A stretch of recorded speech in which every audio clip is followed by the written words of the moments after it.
Calling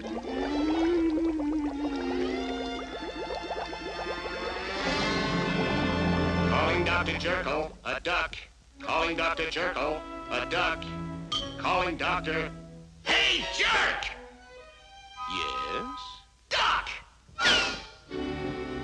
Ixnay, day, and upday will the hiccups say. Oh, a customer, a patient. I'll be right out.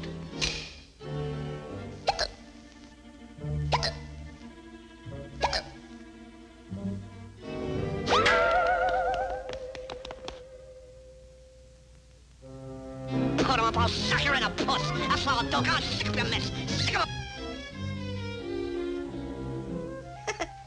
It's me.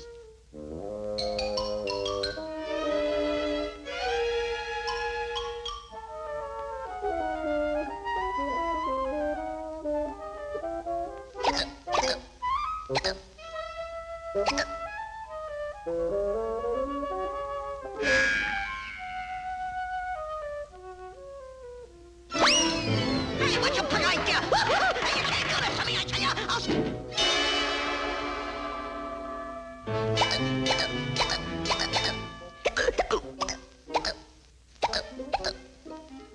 Nasty hiccups, nasty, nasty. And we'll try the scare cure. That's what we'll do, yes. Boo! Boo! Boo! Boo!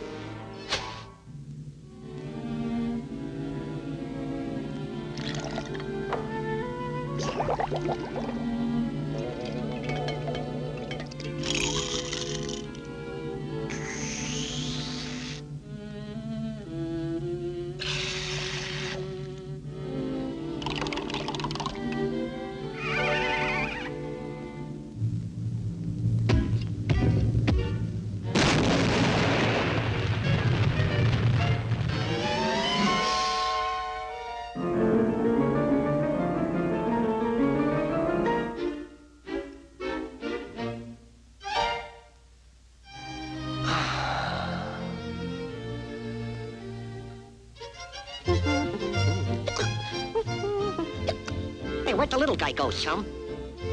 Ew! Say, who are you? I'm Chloe. Unless you and me wrestle. Chloe? Happy birthday to you. Happy birthday to you. Happy birthday, dear Chloe. Happy birthday to you. Stop. Signed, Frankenstein.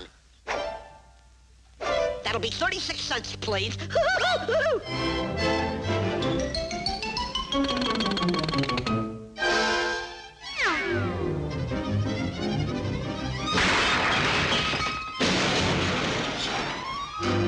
When you hear the tone, the time will be exactly 10:02.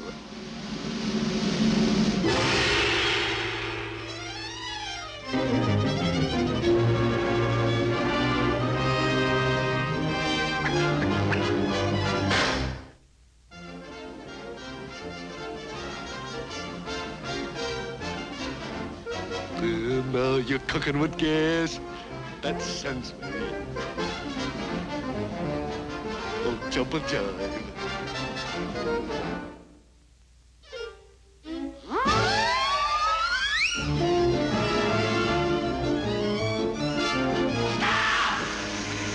Stop that lazy, sluggish feeling. Truck. There they go! It's Rosa Day. No! It's some... Hey, Doc. What's cooking? Sweet no. Bazooka suta.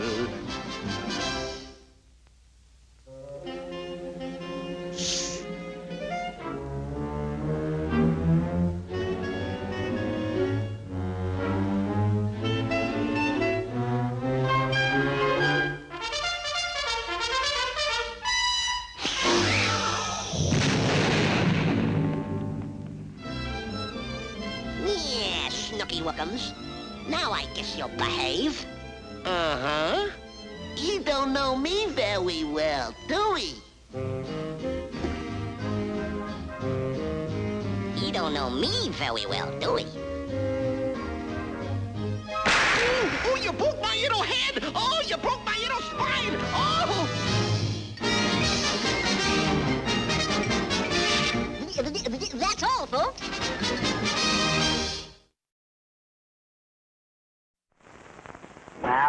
Just about ready, Jennifer.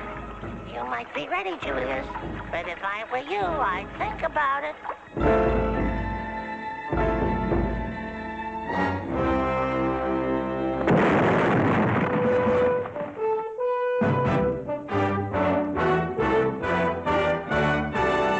We don't care if you blab about the beginning of this picture, nor do we care if you give away the ending, but we do care if you reveal the middle. In fact, Jerry Lewis urges you to see this picture from the beginning on penalty of losing your popcorn privileges. One thing we will tell you is that Jerry plays the part of an eccentric chemistry professor who invents the greatest new drink since Dracula discovered the Bloody Mary.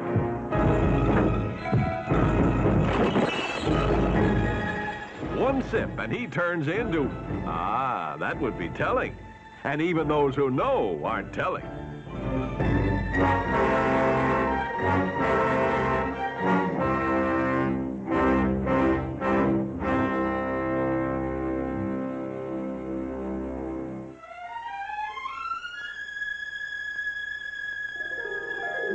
Professor? Professor! Professor! Keep the mind on the chemistry.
Good evening, goblins and ghouls, and welcome to the Friday Night Scream Stream.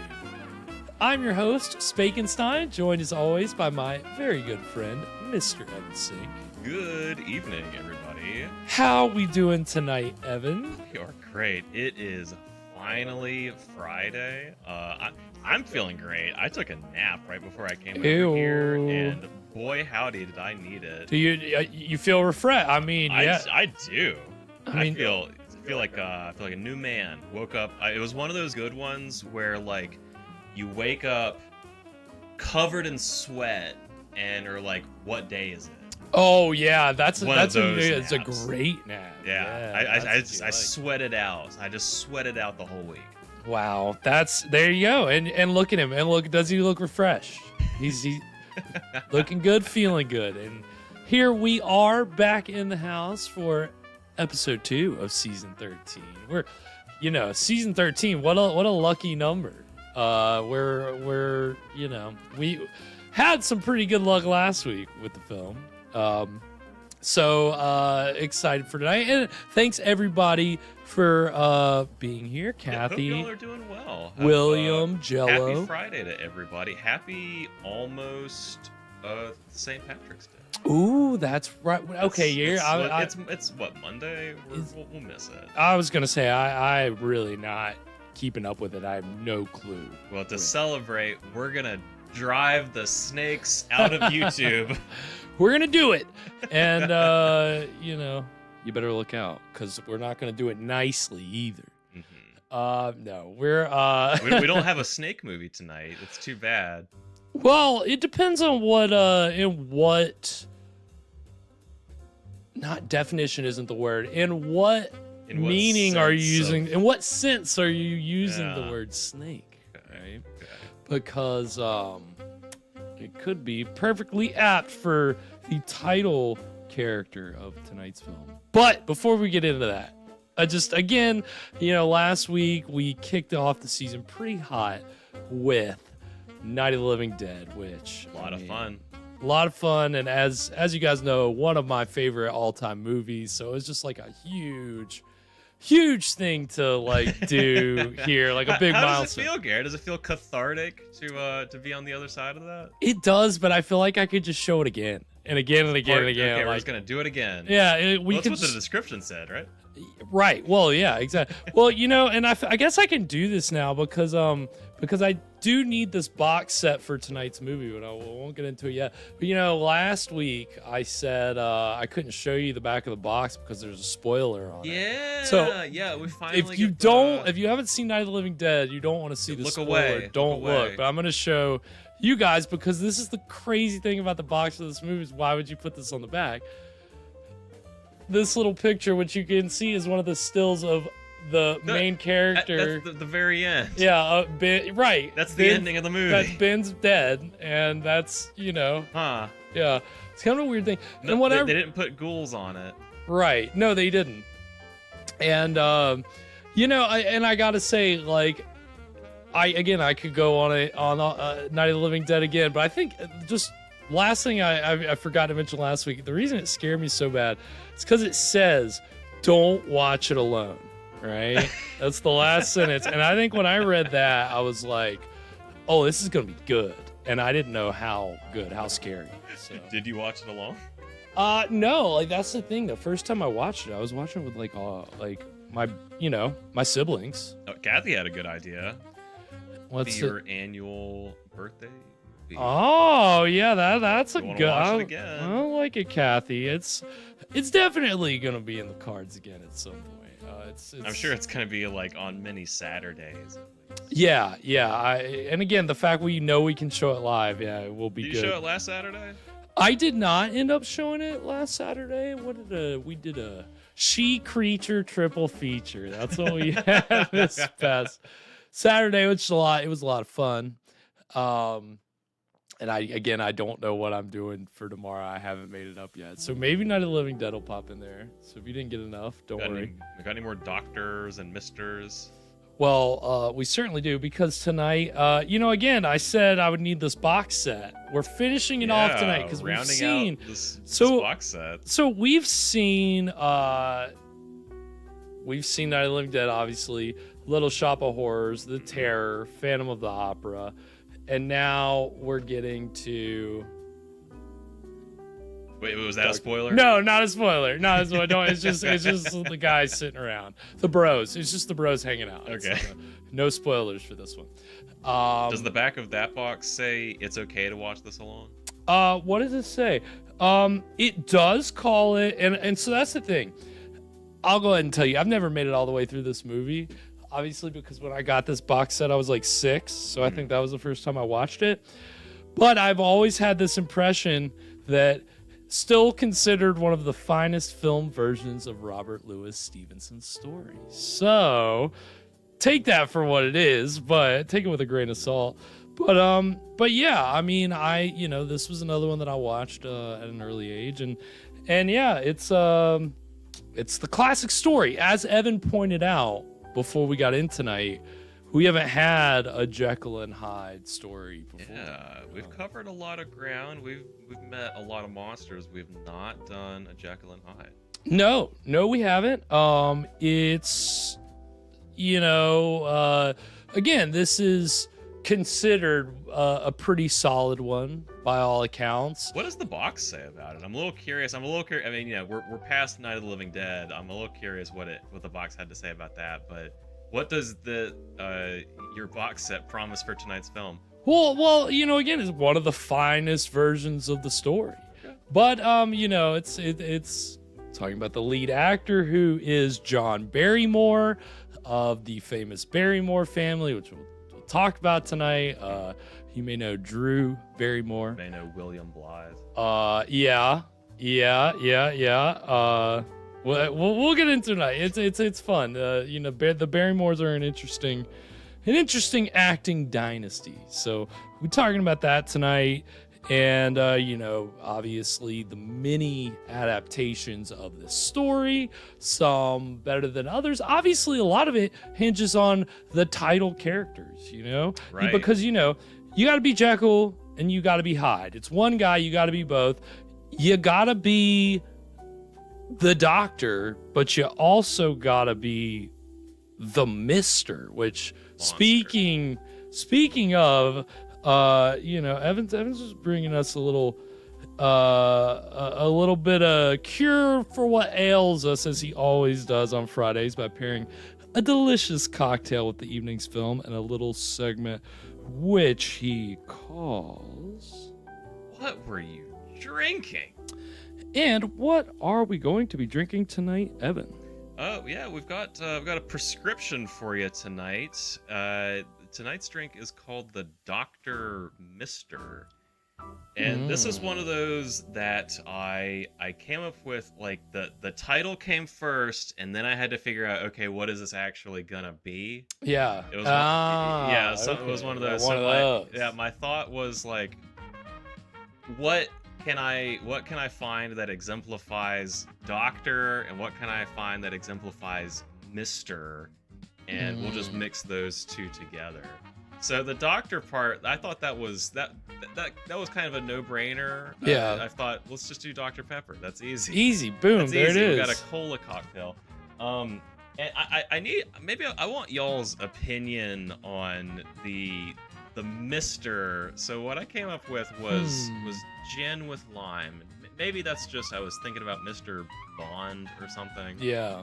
Okay. I don't know, but I thought, what is a Mr. drink? Maybe gin with lime. I don't know. Okay. So that's what we're going with tonight. With the Dr. Mister. If you want to make it at home, and it seems like we have some folks already making the drink. So it really, it warms my heart to know people are actually, following along. But also, I feel like it kind of puts the pressure on me a little bit. So hopefully this is good. Yeah, Evan, you don't let your public down, Evan. They put their faith in you. You better not blow it. I'm a quack.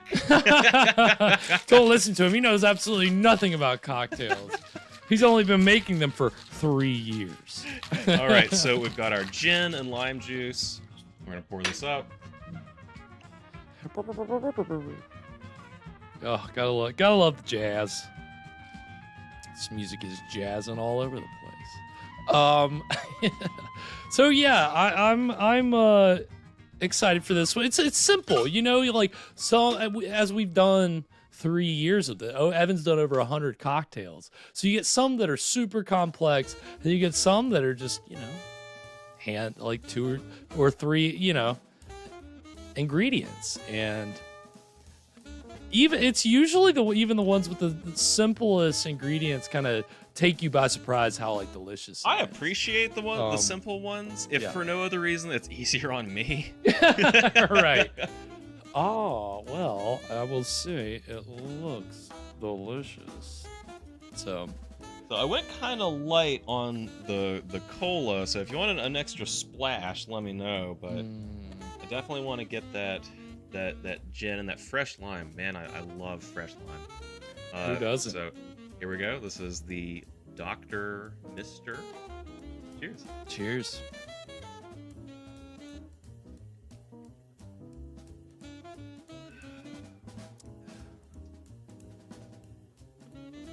It's really good. It's really not bad, yeah. Can't beat fresh lime, dude. It's very light. It is a little light on the Dr. Pepper. I could almost maybe... I want to put a little more in. You can put a little more in there, but it really... The worry with gin for me is that it's going to taste too ginny, Right. You know. Yeah. Then this, it's not. It's really the lime juice really cuts it. Yeah, it's a pretty solid. Smooth, pretty easy. Yeah, I'm liking this. I think this was a pretty good. Again, we'll see. You know, does it have another side to it? Yeah, we put a little bit more. Oh, Alana. Oh no. Well, I hope you're staying safe, Alana. I hope you're doing well tonight. As you can see, I did bring the chat back per last week's poll, but did not get the bugs worked out. So it's still a little spotty. But I'll keep trying. I think it's kind of charming. I told Alana this that I like if I don't have it on the screen, I could not follow along last week, like what was going on in the chat because I couldn't see it in front of me. Okay. So it's really more for Garrett. I realized how much it was for me, but I mean, hey, I appreciate everybody's input on that, and also Alana also helped me with our giveaway, which didn't quite pan out last week how it should have. Did we get a winner? We did get a winner. Okay. Have we announced the winner? Do we want to announce the the winner? Is not here right now. I'm sure they'll be popping in later. If you can guess who it is that isn't here, but usually is here. Okay. They'll pop in later, I'm sure. I think I know. I think I probably know who. You probably know who it is. You can probably guess, but we'll wait. But yeah, big shout out to Alana for keeping track of all that because, of course it didn't work like I hoped that it would. But we, hey, we're hopefully we'll do many more of those in the future. Yeah, it was a lot of fun. I was gonna wear my shirt again tonight, and I was looking for it today, and I realized I haven't done laundry in like 2 weeks. Yeah, that's the thing. I was like trying to catch up today, and I still didn't get. So guess what I'm doing this weekend? Laundry. Nice. You gotta love it. Yeah. Where are all my clothes? What happened? It just. I mean, Evan's got a pretty good excuse, I would say, with having to keep up with got the little one, but so it's not just his clothes anymore. Baby clothes. Doing laundry for two. And we all know how dirty baby clothes get. They're mess. Milk stains. Milk. I mean, it's the miracles of life, right? Which tonight's movie's kind of about the miracles of life, you want to say. Because it's about the fullness of the human. It's about the duality of duality is so limiting. Come on. I mean, it's, but that is what the Jekyll Hyde story is. Literally, it is about the duality of man. So again, we'll be getting into all that tonight. I think most people are familiar with the. Have you read it, Evan? It's a novella. I haven't read it, so I'm not like. I guess like super familiar with the story, but I feel like there have been so many plays and adaptations on Jekyll and Hyde that I kind of know what to expect. I mean, we watched that cartoon, and that's kind of the whole deal, right? Mm-hmm. Yeah, pretty much. But I think what will be like cool tonight and what we'll see is that, this being a classic story and adaptation. Is this a close adaptation? What I'll tell you is that it is similar to other classic stories that we've seen adaptation, namely Frankenstein, in the sense that the source material is kind of a jumping off point in certain respects, which some may consider major diversions, but well, it worked pretty well for Frankenstein, right? It's things that basically, well, we'll talk about it later. We're gonna do that. We'll It's talk all about good it. stuff. We'll figure it out. We'll figure it out. But tonight's Should have episode, done my homework. I should have read this. it's this is one of those that I didn't actually read it myself, but my dad actually he'd read to me and my brother when we were little. Before bed, and this was one of the books that he read. Actually, there was a few Robert Louis Stevenson books that he read. I think we had done Treasure Island before that. We may even have done Kidnapped as well. And then Did any of these stories scare you as a kid? No, not really. Okay. I mean, Dr. Jekyll and Mr. Hyde, I guess around the time that he was reading it to us, I saw this. But I haven't reapproached it. I haven't actually read it myself, so I can't necessarily say that I read it. Maybe after this week's movie, Well, yeah. I mean, hey, novella, right? Yeah, it's easy. not a crazy read, so we'll maybe get into it. But yeah, so you always gotta love a classic adaptation, and of course, again, second film of the season, so it's our silent movie. That's no big surprise. I'm not springing that on anybody. You should know to expect it. You should know by now. And of course, last season's silent film was The Cat and the Canary, which it was a pretty cool film. Yeah, really good. It's very stylish, right? So this is from 1920, so this is about 7 years before that. So it's going to be a little less stylish. Okay. Fewer cool effects. Fewer cool effects, but again, the centerpiece of this movie, of any Jekyll and Hyde film, is the actor playing Jekyll and Hyde. And sometimes it's just not a good fit. We'll talk about some of those later. But tonight's actor, John Barrymore, he's great. His is considered... you want another blurb from the back of the box. Barrymore is superb as the infamous doctor who ventures into the unknown and emerges as the raging beast, Mr. Hyde. Okay, well, pretty high praise there. Yeah. We'll see if he's superb. We'll see. And we'll be talking about him and, all this good stuff. So, anything before we get into it, Evan?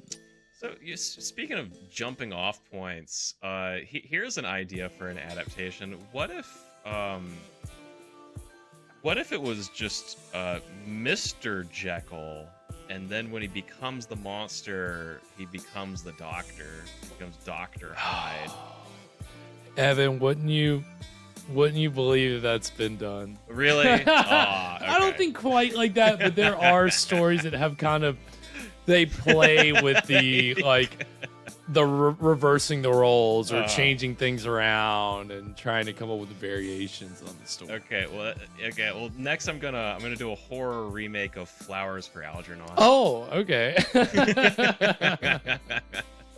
He becomes really smart, but he's a mad doctor. Yeah, I mean, it's a tale of science gone wrong. It's a tale as old as time. Well, I think... on that note, without further ado, we're going to go ahead and get into the exciting beginning of Dr. Jekyll and Mr. Hyde right now.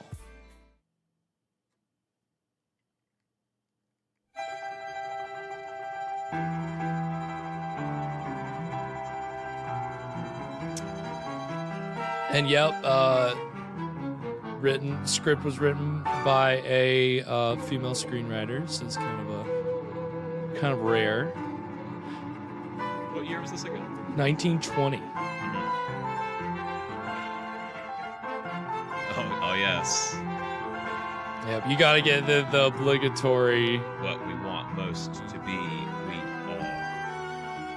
Whoa. Welcome, Ty. Ty's in the house. Hope you're doing well tonight. This is unrelated, but did anybody see the moon tonight? We got a crazy. Was it? moon. Oh, dang it, dude! I didn't. I missed the eclipse last night. Yeah, I saw the moon looking wild, but I did not see eclipse either. Whoa.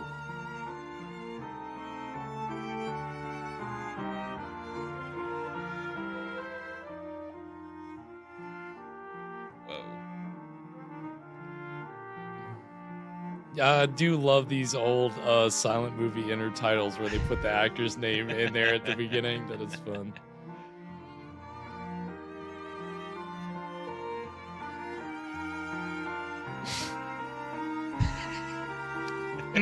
Yes. We're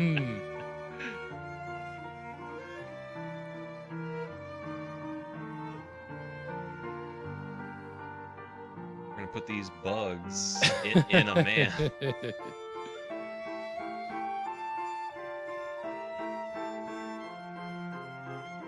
You can't put these bugs in this man. No, absolutely not. What have I been paying you for? This is what you've been doing with my money? Rubbish.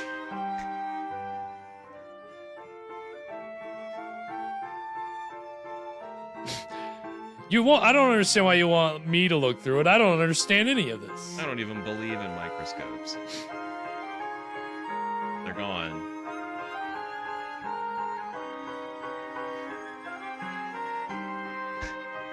He said, damn it. You're tampering with the supernatural. He says as he looks through a microscope.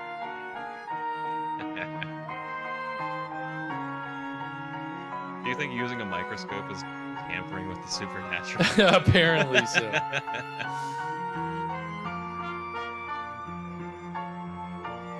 He's really into it, though. He's digging it.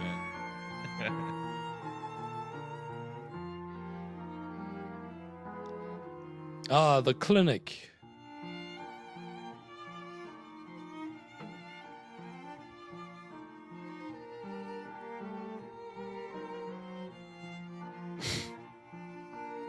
The positive sciences? No, you know me, I like the negative sciences.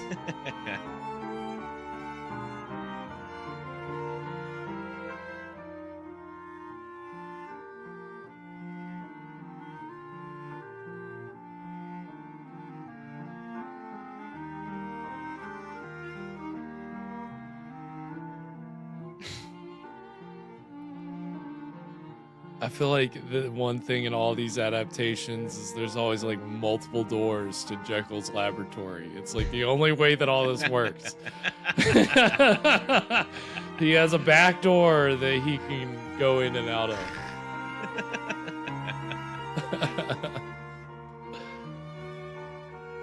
No, you don't consider the logistics of your secret lab. No, you do not. Human repair shop. That's a great way to refer to a hospital.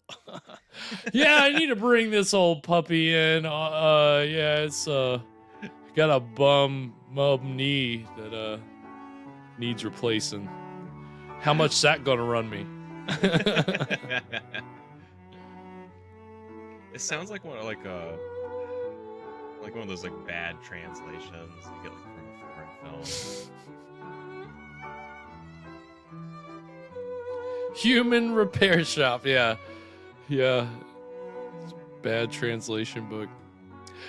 Good evening, James. What's up, welcome. James? Hope you're having a good Friday so far. Wait, what is the real story about Deacon Brody?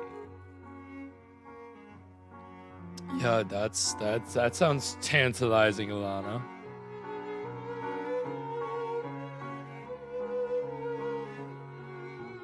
I think I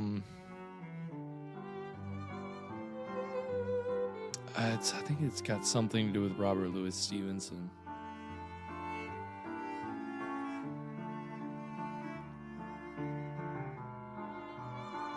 I've got a lot of humans to repair.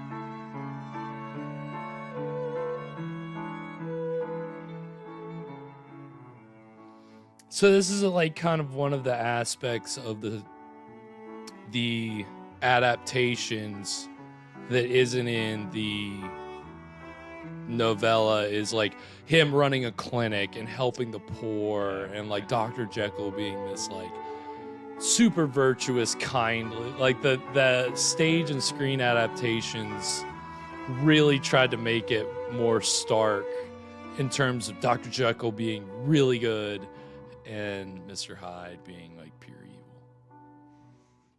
So this guy, Brandon Hurst, we've seen him a few times before. Where have we seen him? So he was a butler in, he's been a butler in a lot of things. He was a butler in White Zombie to the guy that hired Lugosi. He gets like killed by the zombies, like thrown into like the water. And then he was the bad guy in The Hunchback of Notre Dame. So, yeah.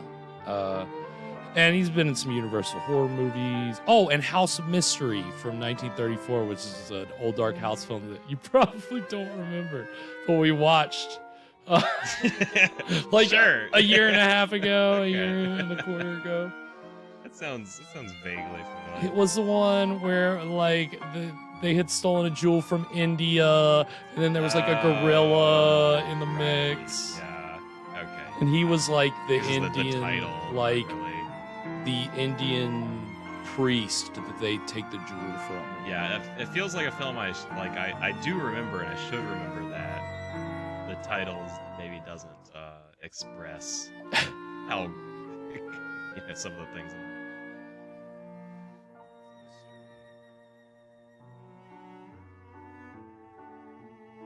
Mr. E.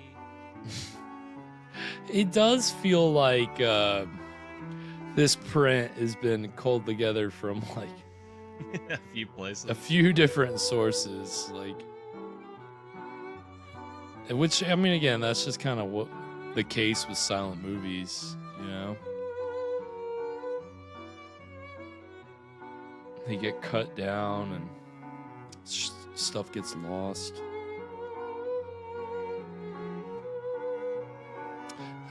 Yeah. He was an a possible inspiration for Robert Louis Stevenson.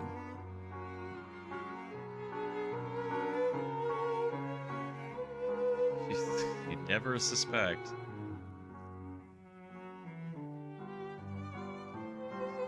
That would be so wild. Imagine having your house burgled by a city councilor. I mean, they're the least likely suspects, so they really should be the most suspect. Oh wow, okay. That's some fucking clever, what a shady grift. shit, man. That's wild, Alana.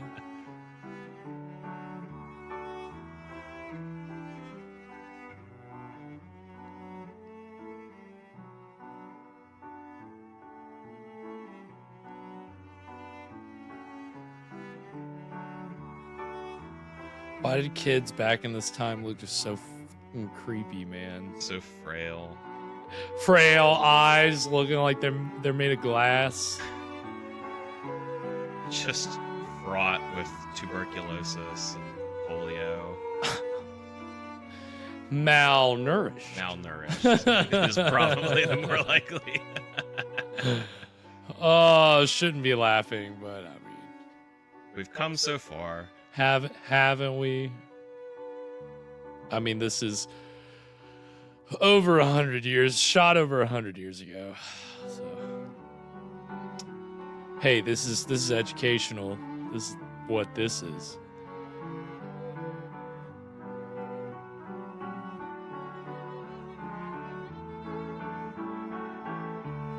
Whoa, dang. Is this flirting in 1920? I guess so. Smooth talker. I mean, this thing is, most of these characters, the male characters originate from the story, but this version of this character is more of like a bad influence. He's more like a hedonist than in any, like, he is not like that in any of the other versions. yes, don't mind if I do.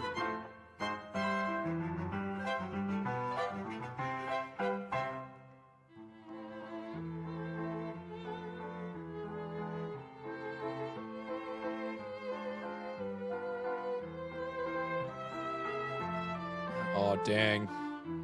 It's not the first time he's going to stand you up. He's a busy doctor, you know.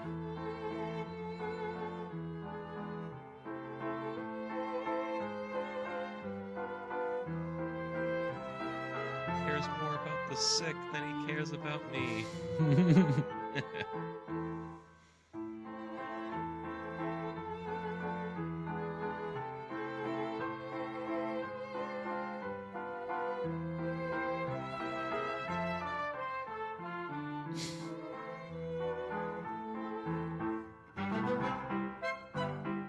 Oh, this guy's looking like a bundle of fun. Life of the party has arrived. Yeah. Place is about to get turned up. Yep, look at them all stand. Yeah, our boy is here. Whoop, whoop.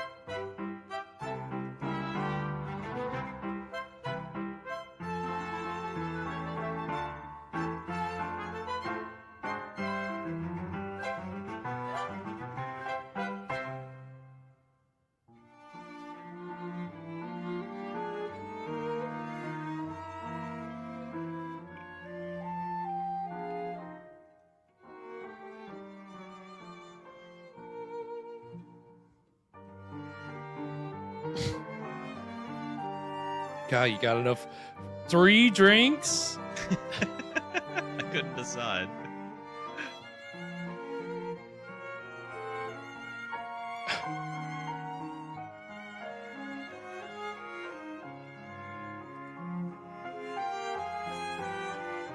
Nobody's that good. Nobody.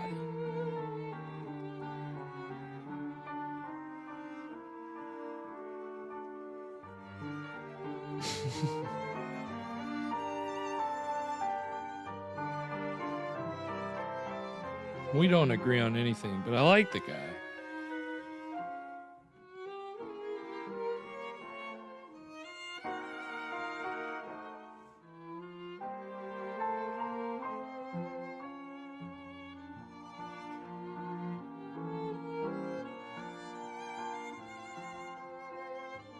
Nice, smooth. Pardon me, I gotta go hang with the boys. The boys in the back.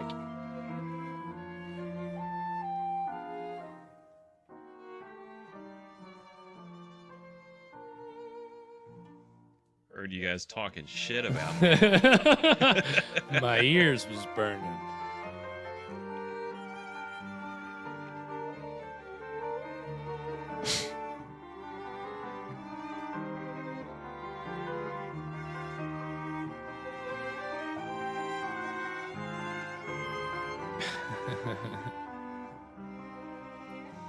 Ah.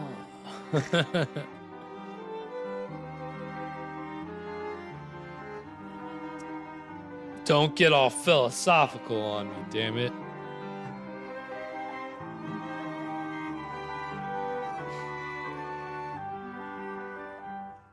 JEKYLL, that's JEKYLL? right. Yeah, Dr. JEKYLL. Dr. JEKYLL? That is right. We've been saying it wrong this whole time. Yeah, there's certain adaptations where they say it JEKYLL.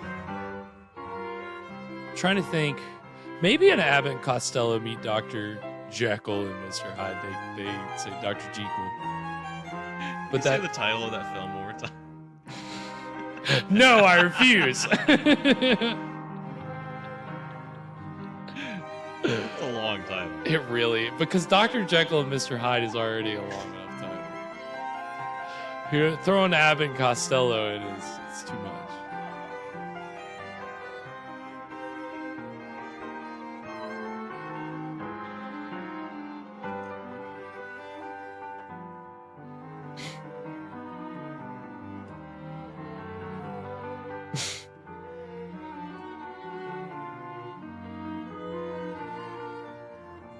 Everybody looking at each other very awkwardly, and then I'm good. That's my cue to exit. So I'll see you guys later. Or join the party.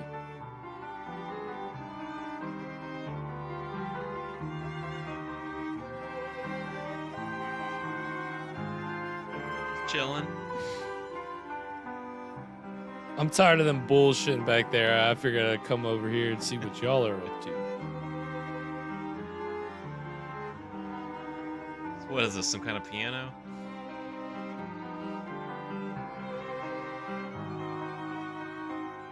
Dang, dude, get off his case. Yeah, dang.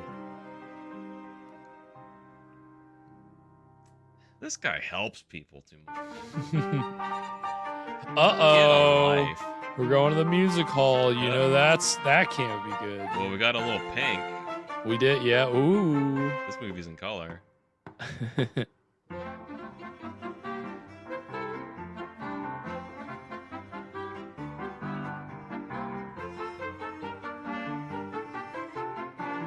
No, this is Mad Hatter. so much more fun than that stuffy party.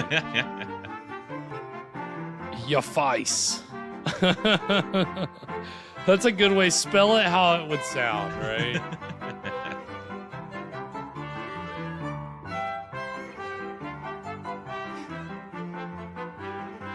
Ladies.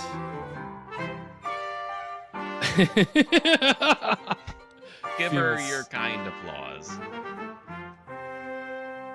Famous.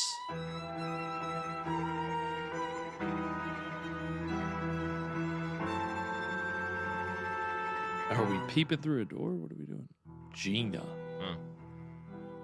Wow. Nita Naldi. What a great name.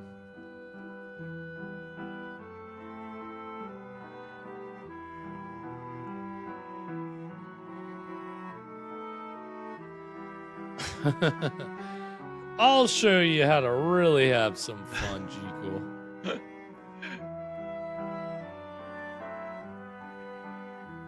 Toast in the house. Toast. Welcome, Toast. You're not late. You're Just just, getting started. in time.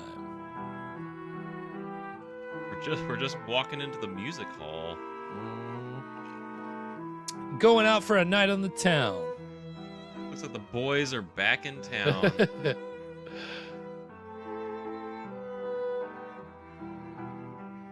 Yeah, really not a lot has happened so far. Dr. JEKYLL's friends are trying to get him to live a little. Stop Yeah. following people. Yeah.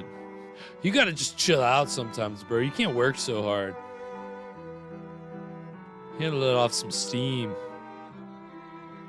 Otherwise, you may just, have some kind of bloodthirsty maniac inside you that somehow finds its way out.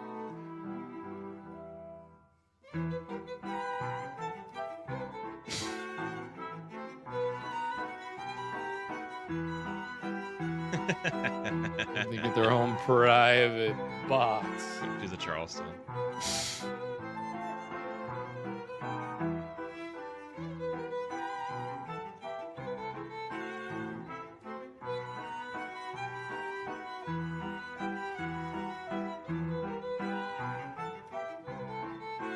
Oh yeah, bring on the champagne. The bottles, or bottle service.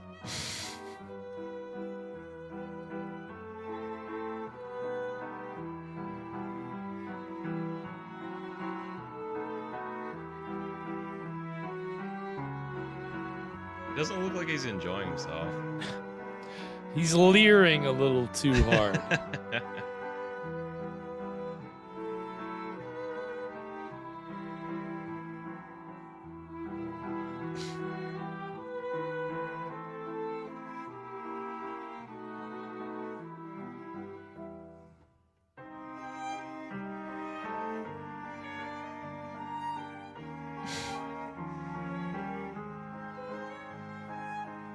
I like her arm waving dance. Yeah, I mean that's the vamp style of the time. That was basically a name, like a style of It's a real thing. yeah, like vamp. A vamp at this time was like a seductive woman who, usually, would do exotic dance and have like, you know, very skimpy clothes and, you know, just kind of,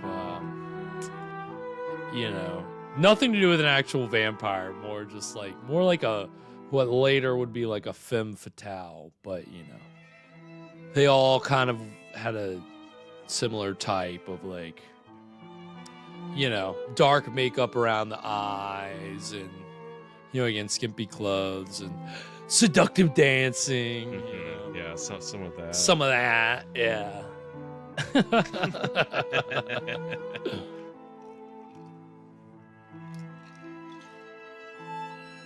Yeah, Nita Naldi, again, this actress's name. This was her film debut. Yeah, the most famous vamp at this time was an actress named Theda Bara, who would inspire like Vampira and that kind of style. Hoochie dancers. Hoochie dancers. There you go. That's right.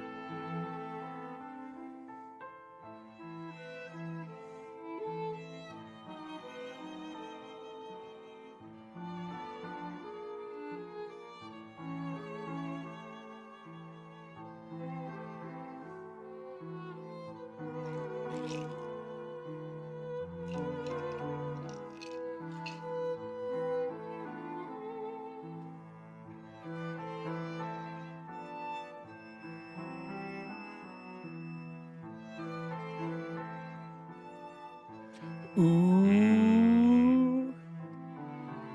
Not good. For the first time in his life, at age 30.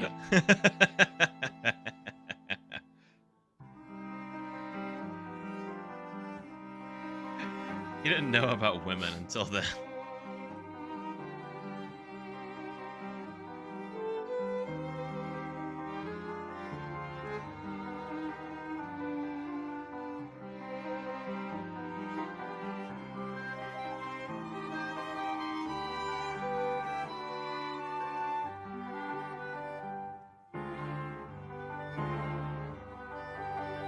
A good old-fashioned drawing room.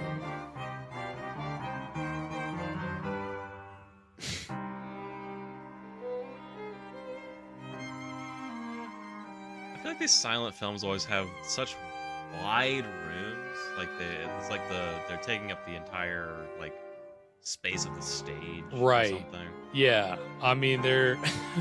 It's a very spacious room. Well, I think there is a sense of like staginess to it, right? Like you know, in the way that like a stage set, like if you're on a bigger stage especially, is just gonna be so kind of expansive.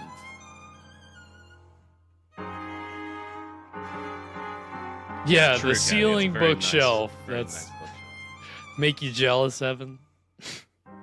Yeah, Because you kind of have a ceiling bookshelf. It's do, close. Yeah, we just got, you know, the new bookshelves last year.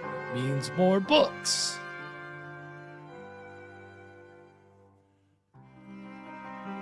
They're already full. We can't get more books.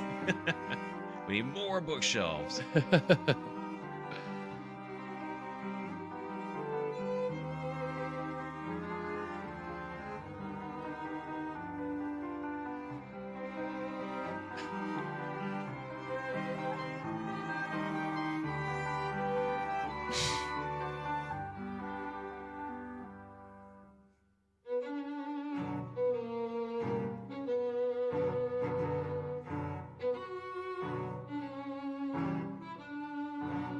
Never have too many books. Oh, you'd be surprised, Kathy.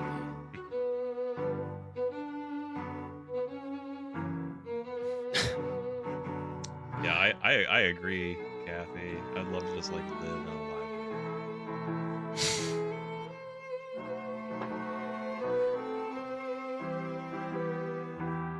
And that is gonna take us to our first break. So, I mean, hey, you know, we're cooking, we're going. like you said, it's kind of, it's starting slow. It's kind of setting the scene, but I mean, still, you know, hey, we're already at the first break, so Don't spoil what happens in the middle of this movie. don't tell them. Don't tell them. You can talk about the ending. You can talk about the beginning. Don't say anything. Jerry Lewis is gonna come after. Jerry Lewis is gonna take away your popcorn privilege. Look out. But it's okay to talk about what we just saw. The beginning of the movie's all right. Well, we are a quarter of the way through Dr. Jekyll and Mr. Hyde. So what are we thinking so far, Evan? I'm enjoying it. You know, this is very much. I mean, it like we were just saying. It has the the appearance and the feel of one of these kind of classic silent films. Right. Feels very much like a play. Right. But I mean, I've missed some of the chat is kind of cutting off some of the text on these cards. Okay. But we've got our doctor, and Right. now he's been out on the town, and he's been awoken to, what was it? Allure, desire. Yeah, or what did it call it? Can't for the life of me remember. But yeah, like he is. So our doctor has got a fixation growing. Well, and the seed was definitely planted by that other douchey doctor who's like, haven't you ever just wanted to be a dick? Haven't you ever just wanted to just not give a fuck? And, Okay. Yeah, I think I might have missed a little bit. Well, yeah, so, and that's kind of like, again, the shape of the story, like, that Jekyll is, he's, he's this very kindly guy, and he gives to the poor and all this stuff, and he's got this like potential fiance kind of waiting in the wings. That was the woman who was at the party that Jekyll kind of like came in and kissed her hand and just walked away. But then, he goes out on the town to the dance hall and sees as Alana so carefully put it, the hoochie dancer.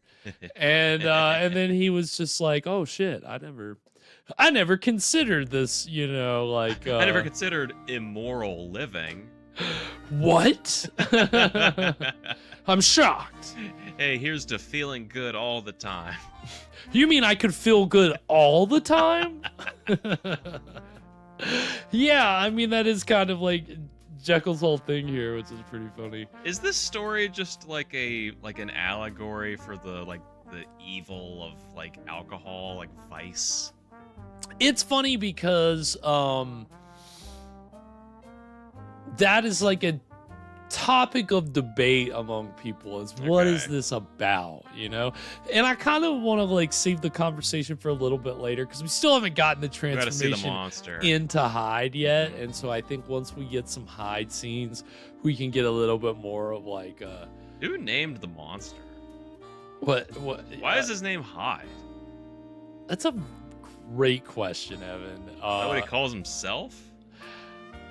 It doesn't matter. We'll see if the movie explains it, but if not, I'll try to remember from the other movies that I've seen. If anybody's read the book, yeah, hold on, let's go wake up my father, let's find out if he can remember. He wouldn't be able to. No way. But yeah, I mean, I think that it's pretty it's pretty open, but the thing is the adaptations kind of open up the door for different interpretations compared to like what was in the novella. So we'll get into that. I mean, I think that's again the middle part of the movie I think is really going to touch on the substance of the original story a little more. Because a lot of this backstory is really not on par with what the actual book was. But we'll talk about that. And again, I don't think, we haven't seen Jekyll turn into Hyde yet, so we haven't seen the most of what Barrymore can do here. But I mean, so far, I'm waiting for that potion. Right, you know, mix up the potion. Yeah, I mean that's what everybody, you know, you have the things that you know about Jekyll and Hyde. And everybody knows about the potion, but you know the transformation scene, that's always kind of like a centerpiece. And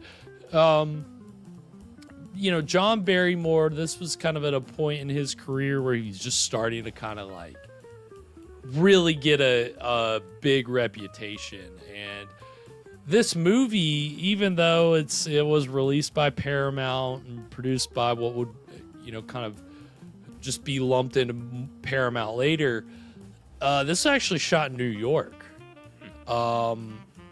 And because on Broadway. Well, yeah, because Barrymore was appearing on Broadway at this time. Okay. He was playing Richard III. It was one of his first like Shakespearean plays. He hadn't done too many before this, but he was doing Richard III at night and acting in this movie during the day. Oh wow! And well, you know, I mean, that's kind of the hardworking actor kind of ethos, but and again, Barrymore kind of came from like an acting dynasty, like literally, like both of his sides of his family, like his mother's side and his father's side, were acting families. So then him and his siblings all became actors. And so he had a sister named Ethel, who she was very famous on the stage, not as much in movies, but she has a few big roles. And then Lionel Barrymore, who most people know. Have you seen It's a Wonderful Life, Evan? Not all the way through, but I know. But you know the meanest man in town, Mr. Potter. Right. So that's Lionel Barrymore. That's his like, you know, biggest role. But I mean, he's played so many iconic roles. But you know, they were all kind of, you know, on the stage and in films at this time. They were kind of like just bouncing around between it all. And you know, so Barrymore, God, it became a great name. And like John Barrymore, like we said, Richard III, but Hamlet was the big Shakespeare play that he became known for, which I think shortly after this, he played Hamlet for the first time. And so he was, you know, he was referred to as the great profile, right? Like, because that was like, you know, his like, that was always just like a thing. His profile was very distinct. Profile. Yeah. The great profile. They call me Mr. Silhouette. Acting is, you know, for him it was. But no, I mean, he was very renowned for like, you know, his delivery, like vocally and all that on stage. But he also had a very tumultuous personal life. He was an alcoholic, a pretty bad alcoholic his entire life. And so, you know, by the time that like sound movies came around, he was like still kind of pretty big in the early sound days, but his career kind of became a parody of itself to the point where he would play himself in movies or characters like him who were kind of drunken, you know, actors who were on the skids. And the first trailer that we're gonna see is for a movie where he plays a you know, drunken actor on the skids, kind of based on himself, but it was an acclaimed dramatic role in a film called Dinner at 8. And I mean, the trailer is it's just setting up the drama. Now it seems kind of boring, but it is also kind of funny too, to me, just how, you know, like the trailer is honestly ridiculous. Alana, that is great. Yeah, right. Well, no. So Alana, and the funny thing is, like, John Barrymore did not want to be an actor. He wanted to be an artist. He came to acting begrudgingly. You know what he called it? What? The family curse. He did not want to do it. He was like, I guess I'll have to take up the family curse. I guess that's what I'm gonna have to do. I gotta go to work at my dad's company. Yeah, the acting company. Well, and that was, I think, he kind of started being in plays with his dad, and that kind of got him Yeah, Barrymore and Son. Right, but then his dad went crazy, and they had to put him in an asylum. Jeez. And it was, yeah, I mean, the Barrymore family, and I mean, unfortunately, you know, I mean, if you know anything about the childhood of Drew Barrymore, I mean, my goodness, like, you know, just a life in Hollywood, substances run rampant, and you know, you kind of can find yourself in bad situations. So that was unfortunately like John Barrymore was like, he could just never get out of it. And like, it's funny because we have seen actually a scandalous thing about John Barrymore before on this show. I don't know if you remember this, but it was back, we did a 420 special, and we watched the movie Marijuana. Right, of course. And but before that, there was a short featurette directed by the same director called How to Undress in Front of Your Husband. Oh. And yeah. Do you remember that? Okay, yeah. I remember that. And it featured his third or fourth wife, and Elaine, and you know, it was just they I think they refer to him by name in that, but it's very like, you know, kind of poking fun at him. I mean, that's the thing, he just kind of became a punchline, and he had trouble. It's kind of sad. It really was sad, because I mean, it got to the point where he had to have cue cards, like pretty much all the time, because he couldn't memorize his lines, because, you know, he was on the booze. But then, you know, on the stage, you know, it became a thing where people would go to see him because they were like, well, you know, he won't remember his lines, but he'll ad lib, and he's a little drunk, and it always ends up being a good time. It always ends up being fun. So it's a sad thing, Hey, where it's like our show. People enabled it for sure for him to just, and he died in 1942 of cirrhosis. So, I mean, it was only 22 years after this film that he passed away. You know, one of the films I really enjoy him in is the one Universal horror film that he's in, The Invisible Woman, where he plays a mad scientist who creates this, invisibility kind of thing. But it's a screwball comedy, actually. So that's a weird thing about it, is that it's from Universal, the company that was making the Invisible Man movies. So it's lumped in with the Invisible Man movies. It has the same special effects, everything, but it's a comedy, and he plays this kind of absent-minded professor, and he's really funny. He's really good in the movie. And he quotes some Shakespeare, and you know, he kind of parodies himself to an extent. That was just what he did. But the second trailer that we're gonna see is for the only movie that all three of the Barrymore siblings were in, and that is Rasputin and the Empress.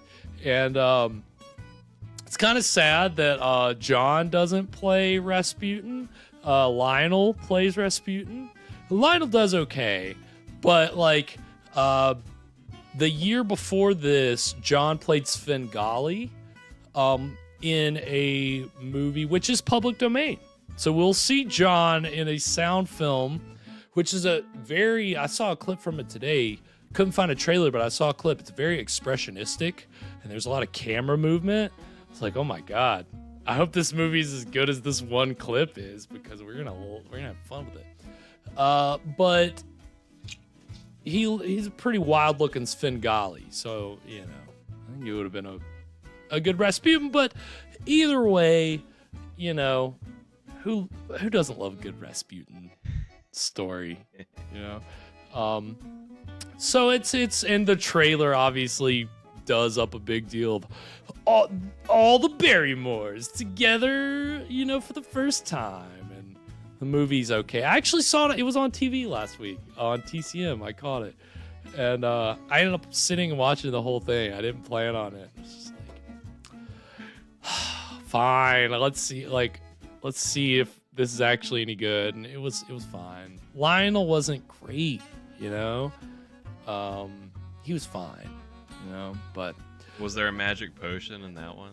Unfortunately not. I almost feel like Rasputin just kind of is my character that I talked about earlier. He becomes the potion and becomes a monstrous doctor or something.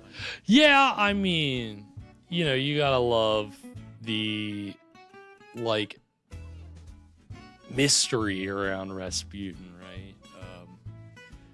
I mean, any two-faced character, you know, that's what the story is. Let it be a lesson to you tonight. Beware the duality man. So, we're gonna get these two John Barrymore trailers, and then when we come back, we're gonna get into the exciting middle of Dr. Jekyll and Mr. Hyde. So stick around. We'll be right back.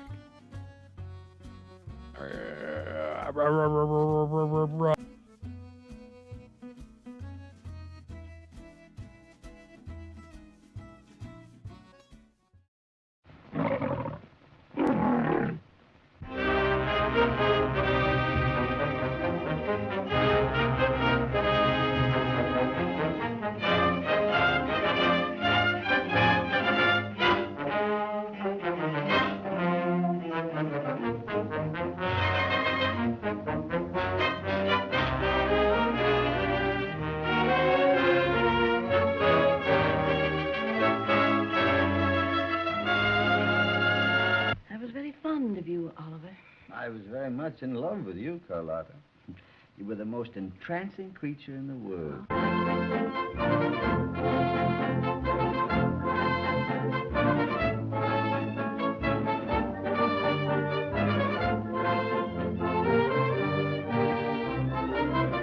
I've got 8 people. 8 people isn't the dinner. Who can I get? And you come to me with your idiotic little, I'm the one who ought to be in bed.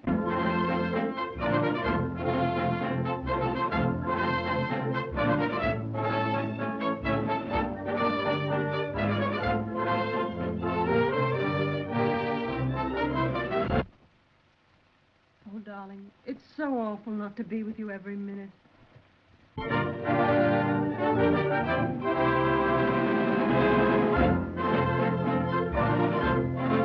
All right.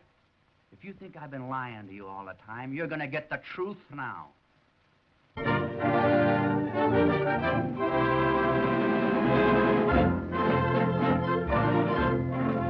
It's the first chance I ever got with decent society people to see my name in the paper with somebody that ain't mixed in your dirty politics. And if I miss it, you're gonna pay for it with everything you got.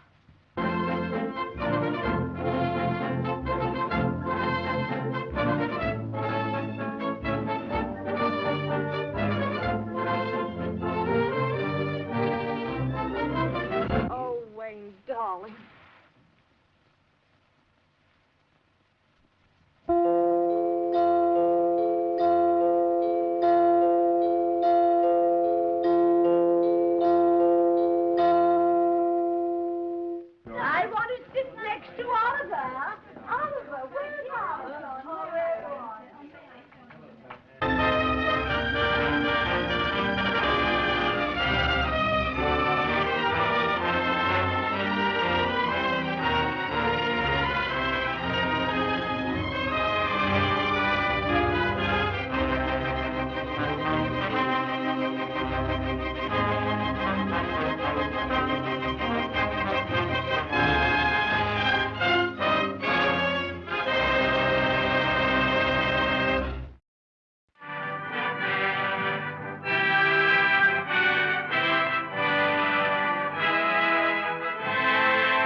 you pampered fool. Inside of a year, in less than a year, I will be Russia. You hear that? I, Rasputin. We're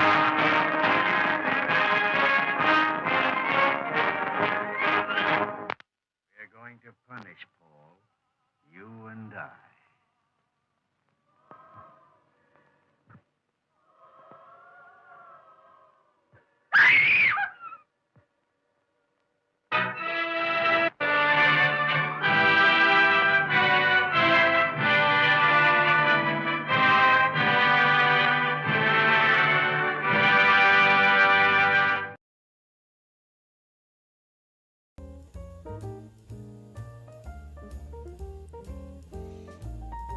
And we are back. So that was the trailers for Dinner at 8 and Rasputin and the Empress. I mean, I'm a big fan of last podcast on the left. They did a series on Rasputin, and there was just a bit where they were saying it like, you know, like Wild West, like Rasputin. So I can't like hear Rasputin and not hear it that way. Rasputin. But yeehaw. So I do, you know, you gotta. I mean, we saw, was it Suspense that did an episode of Rasputin, and it was Boris Karloff that's as right, Rasputin. So that was like a, you know, it's a good role. People like Christopher Lee played Rasputin. Interesting character. I mean, hey, and a real figure, which that was always the thing. I always knew about Rasputin, but I think I didn't realize for a while that he was a real guy. Wait a minute, what? Yeah, I mean, I think that it's kind of funny because, you know, we still haven't seen Jekyll Hyde, like the transformation yet. We're waiting. Yeah. But Are we gonna? Do they know about dry ice in 1920? Do they do the dry ice smoke? I can't remember with the potion here if they do the dry ice. I would think so. I mean, because I feel like I think that was probably used on stage, right? They probably used dry ice on stage. Yeah, like before you have like a fog machine. Right. So I would think that would be how they would do it. So we'll see. I mean, again, you know, the effects are not gonna, you know, obviously the transformation scene is the centerpiece of any Jekyll Hyde movie. It has to be. But this is obviously a time before effects were big. So I know at least in the first transformation, what we're gonna see is just John Barrymore just making it look like he's transforming into Mr. Hyde. So he's really gonna stretch his acting muscles. I mean, again, you know, hey, the Barrymores, like, you know, you come from the stage. It's in their blood.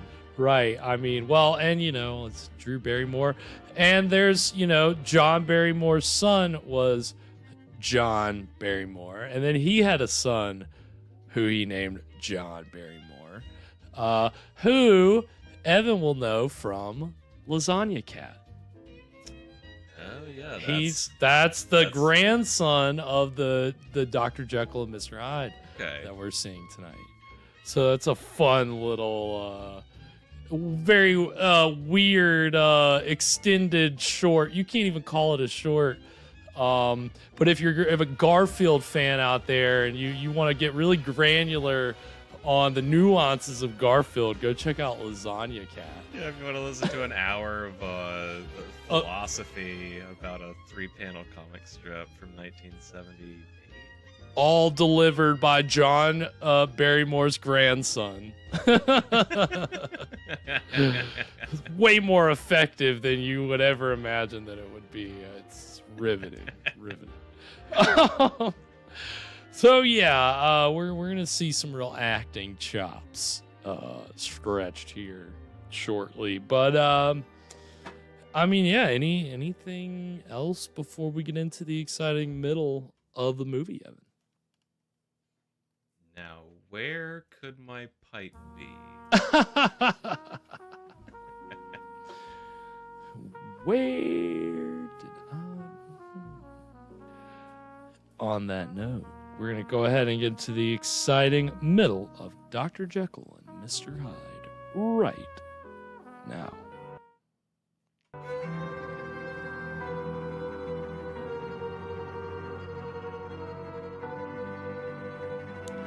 Days and nights. I feel like that's always the risk. If you have your own laboratory, there's always that chance you're just gonna get stuck in like a lab hole, you know? A lab hole. You're just stuck in there all the time. Evan's like, I've been there, done that. Well, no, I don't have my own laboratory. But if you did, you'd be stuck in it. I think I probably would. If I had my own laboratory, I probably would become a mad scientist. What happens when I mix a little bit of this, a little bit of that? Oh, okay. Some superimposition, some weird looking superimposition. It's like slow-mo, but it's not.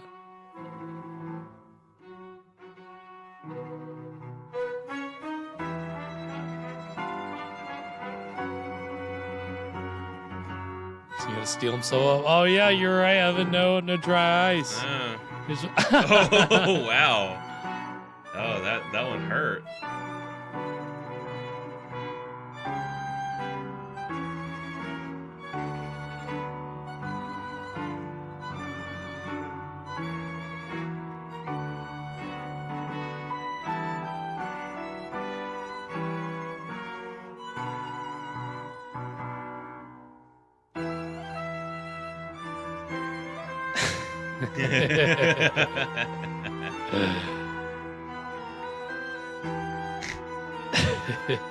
Just keep that face nice and tense. Keep those eyes nice and crossed.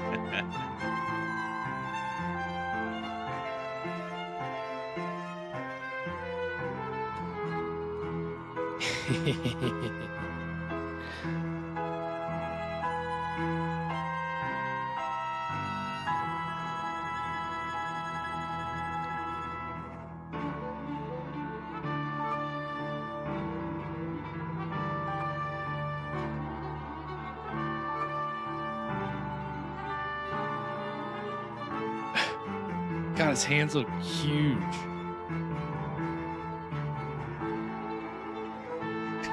Really do. So we'll tell you, he is wearing fake fingers, like, but still, like. So when does he become really smooth? Like the ladies' man. I mean, bro, look at now. There's a ladies' man right there. You're looking at him.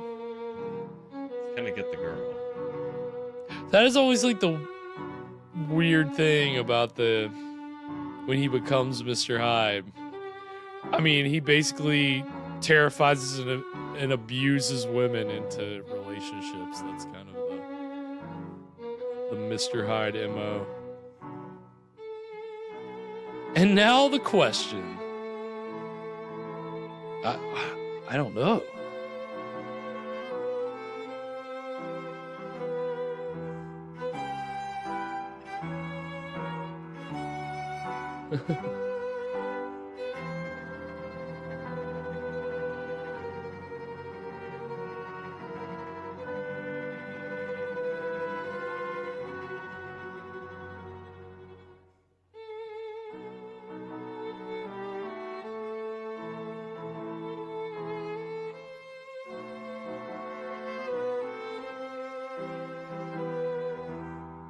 Yeah, I feel like I've had so much like lab safety stuff drilled into my head over the years that like the idea of drinking anything you've mixed in your laboratory just feels like it's setting off so many like alarm bells. Red flags.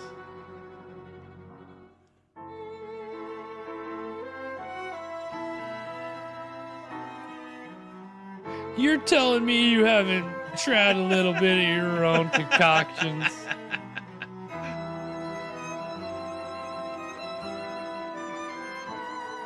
Back to normal. Felt good to get that out. Yeah. Rage. Had a little hair of the dog.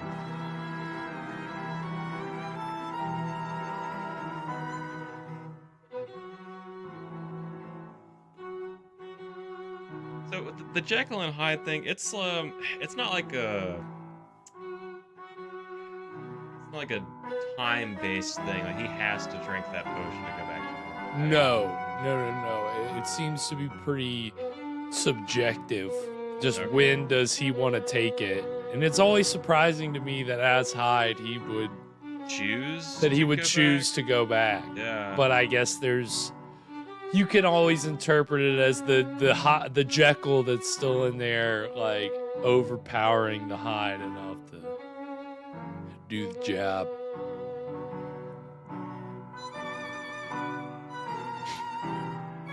No matter how scary and weird he looks.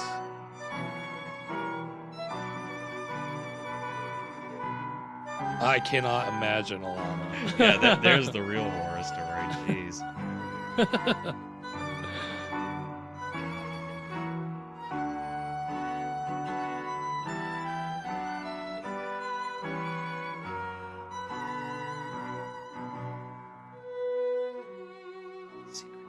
Secret place. Hyde. Now for a secret, it's so weird, weirdly written, honestly. Now see this. Like, coming up next. Yeah. It's like, why are you making it sound so fun?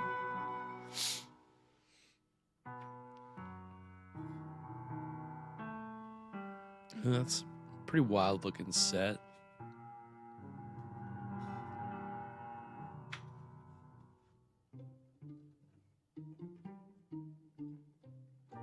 Taking the lamp out for a walk.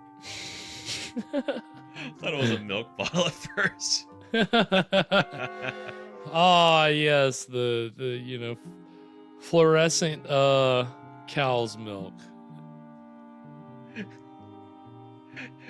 Been feeding the cows strontium.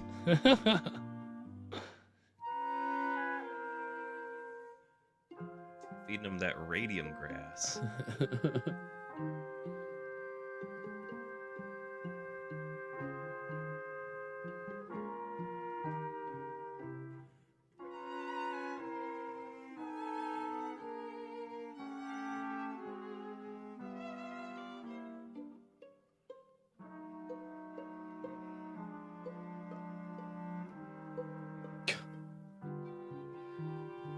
What even is that drawing there? I could.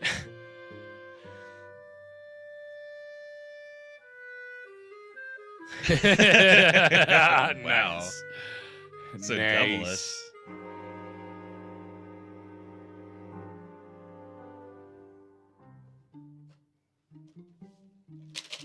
I mean, he definitely looks, pretty wild. I mean, he's obviously going big with it, but such is the nature of silent film.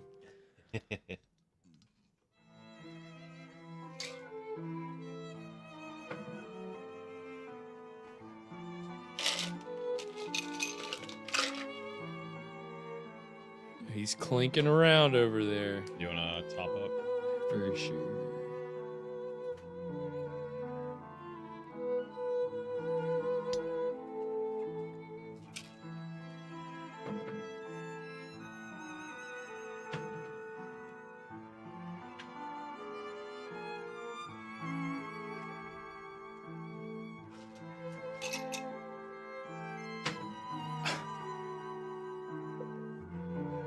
Run! Hide. Get it? No. They're do gonna you get get into it? a whole who's on first situation here. That's the man's name.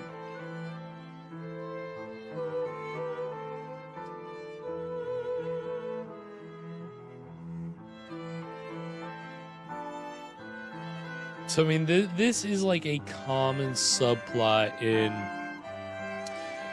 the adaptations that Hyde preys on a showgirl, and you know, to disastrous results. But that's not actually in the book. Well, what does he do in the book? Well, so it's interesting because not only is you know, she not there for Hyde, but Jekyll doesn't have a fiance or like an intended. Like that's not. There are no women in the novella version. What does he do at all? If he's not he's not a super nice guy. He beats people up. He kills people. But a lot of it is told, I think, through Jekyll, and there's a lot more science and a lot more like kind of Jekyll's not like a great guy. He's like holed up in his laboratory. Like he's a little more antisocial. He's not charitable, and so that's where it kind of starts to come in. What is the meaning of it? Like, what is it kind of an allegory for, right? Because a lot of people with the play and film adaptations are just like, oh well, you know,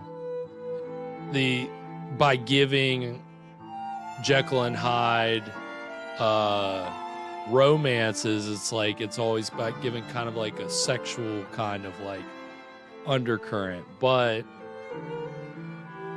the novel, you know, it was different. And with the novel, some people have said, is Mr. Hyde like the whole thing a allegory for homosexuality, right? Like, I mean, that's like not something that you're going to see. Talking about this other man inside me. Right.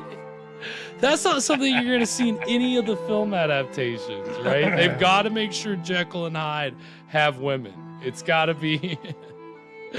It's not you know, not for bros only, okay?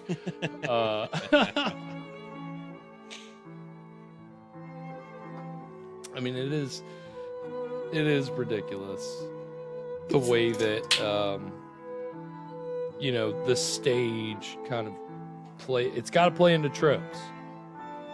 So hey, give Hyde a showgirl to be awful to, I guess. I have not seen that one, Alana.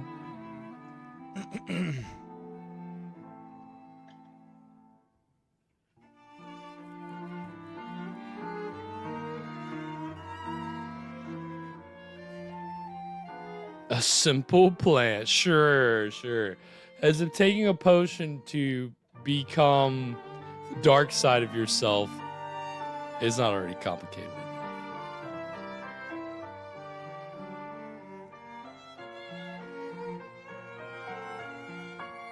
Isn't it just like bath salts or something? Take a drug to become the like dark side of yourself. A monster. Yep. Wait, what? I couldn't read all that.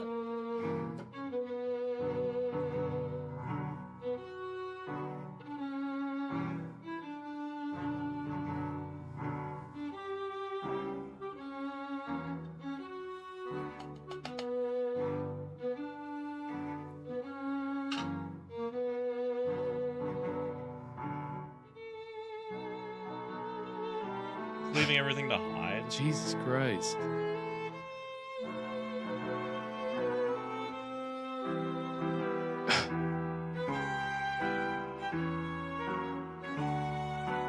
I mean, hey, you know, why be boring Dr. Jekyll when I could be Mr. Hyde forever?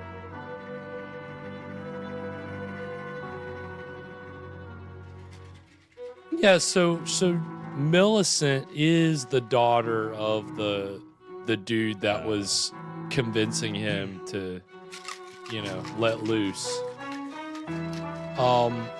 Which that guy was a character in the original story, but he didn't have a daughter. But that's a common thing you see in film adaptations. But also in the book, the old man wasn't like a sadist trying to get Jekyll to explore his dark side. He was just like some old guy that Mr. Hyde assaults.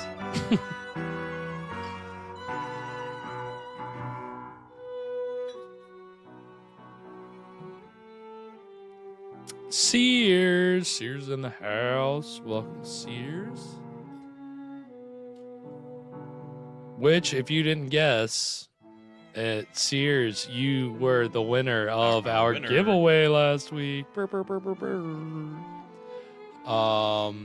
So we'll I've got your email, so I'll get up with you about getting information for the T-shirt which you won. So again, courtesy of our own Alana, the Spectral Seamstress.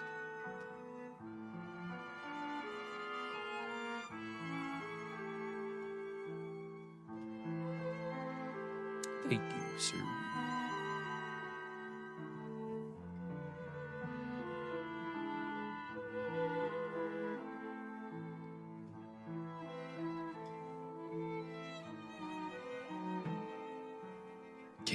Yeah, I mean, I guess, you know, could you imagine being a hostage to your dark side? I mean, hey, probably plenty of people are. Yeah.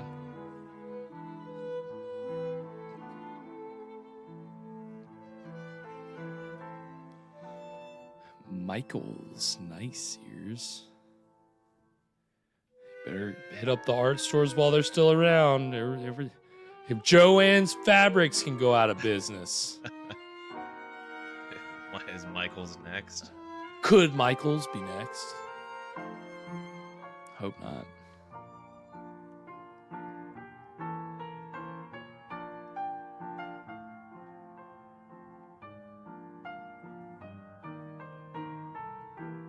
Oh, you can't give it to Alana. Sears, Alana made the shirts. Alana can have, but we could. I would say that Kathy was the runner-up. So if you don't want it, you can give it to Kathy.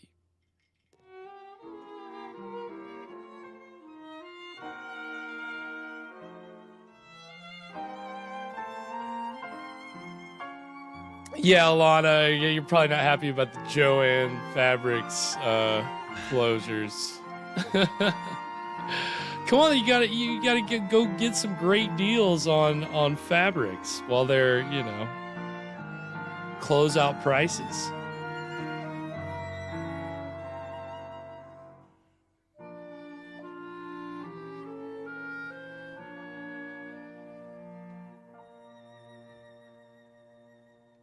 Oh, you're playing a dangerous game, my friend.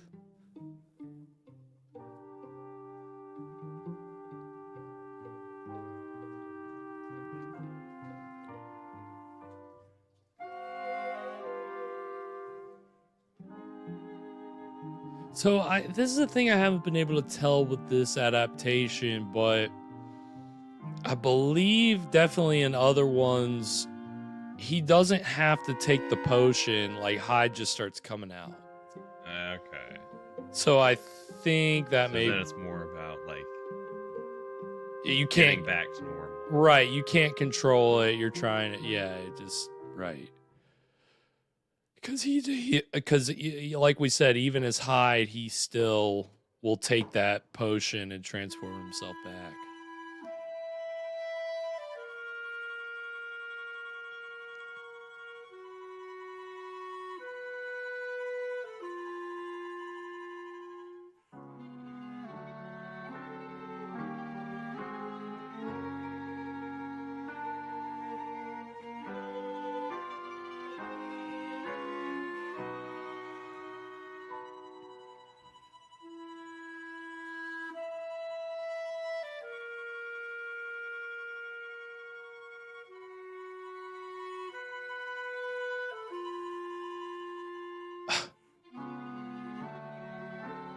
Nice.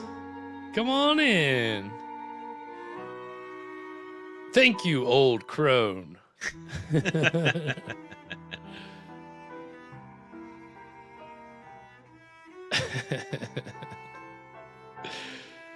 I do always love these like old lady innkeepers in, in these old like English times. Old timey, barely a bar. Yeah. We've got a couple bottles. We got this little keg.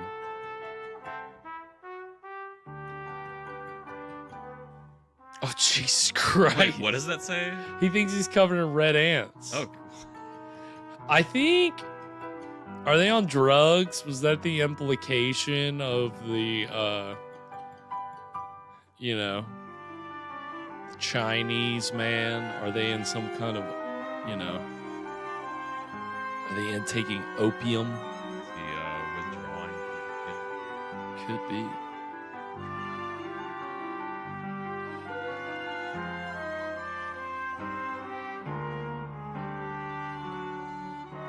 For sure, Kathy. Definitely withdrawals. Oh, Jesus. This woman does look terrible. Oh, don't. When she sees his face, she's going to be terrified.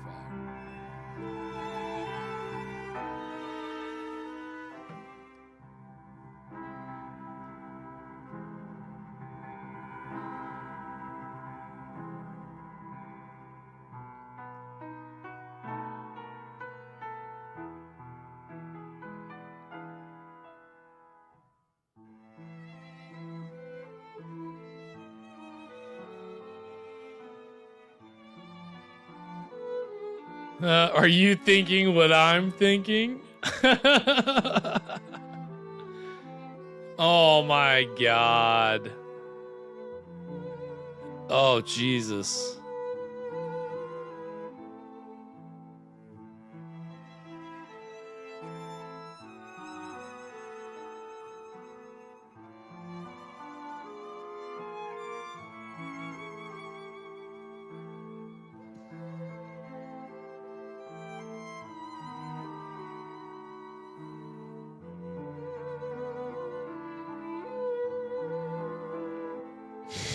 Ta-ta. Jesus, look at the top of that head. Yeah, what is going on with his head?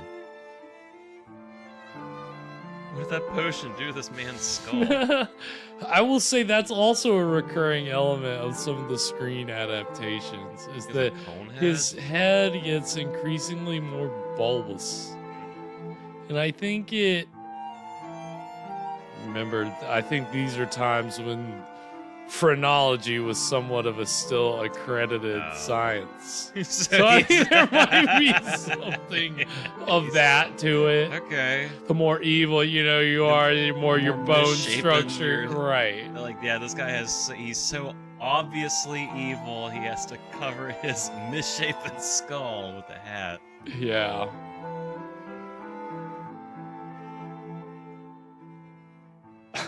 He's so evil, he just goes around poking people.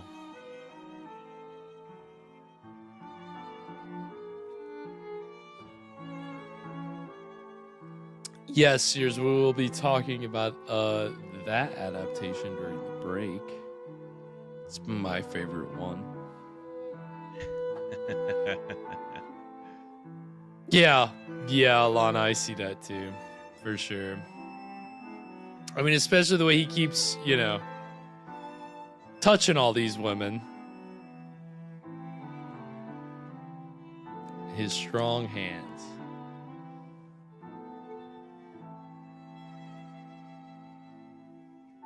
And that is gonna take us to our second break. It snuck up on you, didn't it? It did, yeah. We're moving right along. We are, right? It's not a I mean, it does. There's some slow moments, but it doesn't. It's moving faster than you're thinking it's moving, right? And, like, and HYDE has just been on a tear.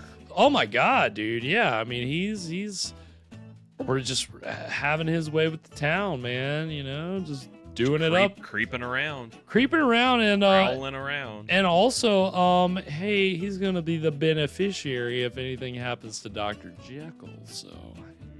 things are looking pretty good for Mr. Hyde right about now. Everything's coming up Hyde. It really is. It really is. Yeah, his cone head is something else. Him and his weird cone head. Weird cone head. But yeah, I mean, that is always like a thing with the adaptations is what does Hyde look like? And I cannot remember how the book describes Hyde, and I wish describes him as having a weird, gross cone head. It might. Again, the Wikipedia said that the book was more scientific, and if science at that time, you know, maybe they do go into the hard science of phrenology.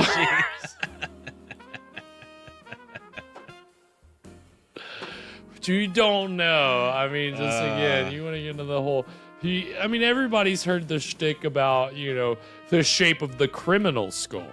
You know, like, right. I mean, that's what we're talking about here. The underdeveloped brain. I mean, it's nonsense. It's a lot of, but at this time, this unfortunately was serious science. But you know, it is the funny thing about, again, like we said before we got into the middle part, like, what does your Hyde look like? You know, what is your transformation? You know, that's what makes or breaks these movies. What did you think about this transformation? You know, I think when you have an accomplished stage actor, you know, they can do a lot with just. I think he sold it. You think? I was curious what you. Yeah. I think that was a very violent reaction he gave. Right. I kind of liked it. Which is how it, you know, I mean, again, if you're doing your job right, yeah, it shouldn't. It's a shame there was no dry ice, but you know that would. Well, don't worry. You know, it's kind of dangerous to, you know, you can't drink that. We're gonna see some Jekyll Hyde trailers, and don't worry, they have plenty of potion shots with dry ice, so you'll get your fill. No, I mean it is funny what we expect from. I mean, that's the thing. It is weird because it's not a story that gets like updated a lot. Usually it's adapted to the time period that it's set, right? Like the late 1800s. And but it's a story pretty much everybody I think is familiar with in terms of if you're familiar with horror stories or classic literature, you know about this one. So again, much like Frankenstein, it's a case where shortly after the source material is written, you have a stage play that comes out. It's pretty influential. Stage play for this was originally performed in the United States, and it did really well. And then they went over to England and performed it. This was 1887 was the stage when it was written, and then 1888 was when they performed it in London. Unfortunately, it opened shortly before the Jack the Ripper murders, and so it got to the point where people started seeing similarities between what was happening on stage and the murders in real life, to the point where the actor of the show was accused of being Jack the Ripper, the actor who played Dr. Jekyll and Mr. Hyde. Well, did anybody ever check? Did anybody ever suspect the scientists in London? Has anybody been brewing a potion to make you? I'm right. Yeah. Which one of you? Somebody. Robert Louis Stevenson had some inside information, and he was trying to find which one of these scientists was really coming up with this potion. He didn't get any answers, but happy Jack birthday, Kathy. It's Kathy's birthday. The chat. Happy birthday. Or belated birthday. Belated. Of course we miss it. We're awful. But happy. I didn't know our birthdays were so close. I'm sure you've told me and I forgot, and that's, you know, again, I'm terrible, but happy birthday, Kathy. Yeah, I mean, it is, obviously, it's funny because the same year that this movie came out, there were 3 other adaptations that were released. One of which I think you'll be interested in. It's called Der JEKYLL MR, and it's directed by F.W. Murnau, who did Nosferatu. Okay. And it stars Conrad Veidt, who was Cesare in Cabinet of Dr. Caligari, and Bela Lugosi plays a butler. It's classic. I'm in. I'm gonna watch this. Evan, guess what? It's a lost film. It's lost forever. I'll never see it. We'll never see it unless it's in somebody's attic and they let it out. Doesn't that sound wild? Damn, that sounds like a great film. And the cinematographer was Carl Freud, who shot Dracula and directed The Mummy, and so it just such a bummer. Isn't that a bummer? I know. You hear there's posters and stuff that you can see for it. What was it called again? So I don't know if it was ultimately released under the title Der JEKYLL, but it was previewed under the title Der Schrecken. Huh. So, take that. I don't know German. I know Evan does. So take it for what it is. I have to consult my dictionary during the break. But yeah, so obviously early on it was adapted even in the silent era, but early on in the sound era it got adapted, and it was kind of hard to surpass. In 1931, same year as Dracula and Frankenstein, Paramount, the same company that released tonight's version, released a version starring Frederick March, and he won an Academy Award for playing Dr. Jekyll and Mr. Hyde. Yeah, like one of the few times that a horror actor has won an award for a horror role, and it's the best version. It's my favorite version. A lot of people will tell you it's the best version, simply because of his performance. But I did see it on TV last week. It's funny in ways. The transformations are great because you don't know how they did it. Like, what was released later is that they were able to put different shades of makeup on his face, and then they had different color filters in the camera, and they take them out over time, and it made it look like his face was like changing colors. And the thing is, a lot of the first 15 minutes of the movie are in like first person POV from Dr. Jekyll. It is weird as shit, dude. Okay. So he's like but the camera's like moving the whole time when he's moving, but he'll look in a mirror and but that's how the first transformation happens, is he looks in a mirror, throws back the potion, and the way they're doing it in first person, like he's looking in a mirror, but when he throws the shot back, the potion, you see the glass come into frame, because it's like from the POV is, and this is 1931. That's dude. Cool. They look in the mirror and like it's POV, but you don't see the camera. You don't see that, well, because really he's just standing in front of you, but they've got a mirror on the wall, and it looks. But they have to time it right so that the glass comes up when it comes up for the actor, right? Mm-hmm. And they're a little off, but it's still it works really well. And then they do that, and then they do it's pretty much in one take, and his face is changing colors, and it's just like, to go into moving camera and then to have all that happen, you're just like, and they didn't tell anybody. The director didn't reveal how they did it until like the 60s. He waited 30 years to reveal the trick, but there's some other movies that have used the effect too, and social media has, there's a clip of a witch, or a woman who pulls off a wig, and and it was the same effect, where they are able to put on layers of makeup, and just by changing the color filters on the camera, they're able to make the makeup appear. And that's obviously black and white. It works better than color, but so it was really hard to surpass that. There is not a trailer for just that movie. There's a trailer for that movie and 2 other classic horror films. But it's just short clips, and I was like, let's keep it all Dr. Jekyll.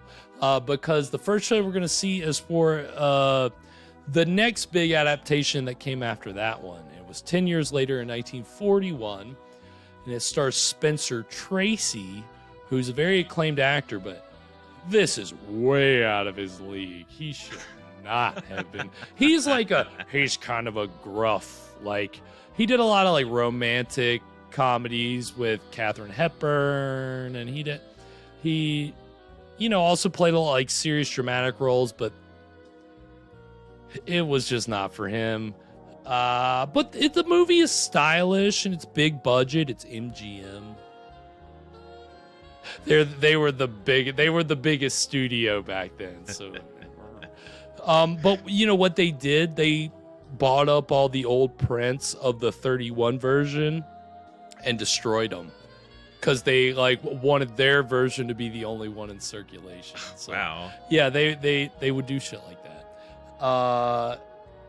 But it's not very good. I don't like it. Oh, power's back on. Hey, congrats, Alana. Thank goodness. Oh, it's such a relief. We get the wave of relief. Oh gosh, the power's back on.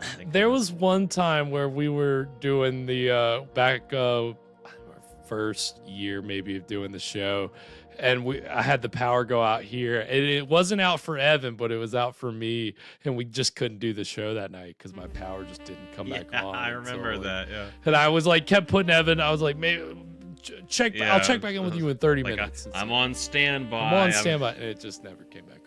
So congrats, Alana. So the 41 version, not great, but it was the only one that was out there for another 10 years. And then in the 50s, you got a whole bunch of, they weren't straight adaptations. There's the Son of Dr. Jekyll and the Two Faces of Dr. Jekyll. There's with the Jekyll mania. Yeah, there was some Jekyll mania in the 50s and the 60s. And again, you had takeoffs like The Nutty Professor, which we saw the trailer for in the pre-roll. And then the next trailer that we're going to see is for when Christopher Lee played the role, and I could not find an explanation for this. So the movie is entitled I, Monster. Pretty good. I like that title. Wait, okay.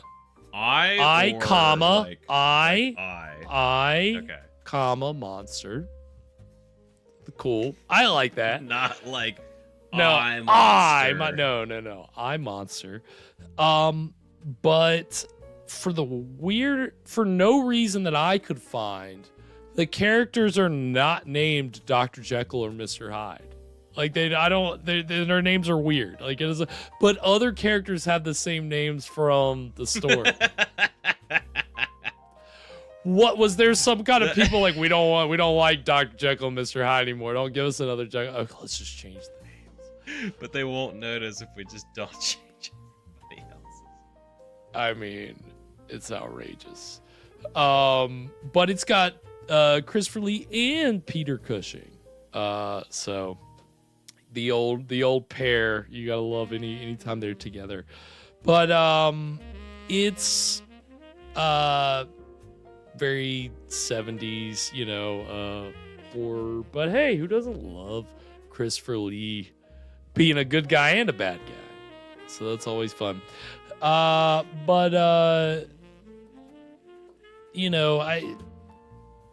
After that, I mean, there's been some adaptations here and there. Again, I didn't even know John Malkovich had done one.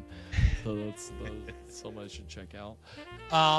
But there's been a lot of different takeoffs and parodies, obviously.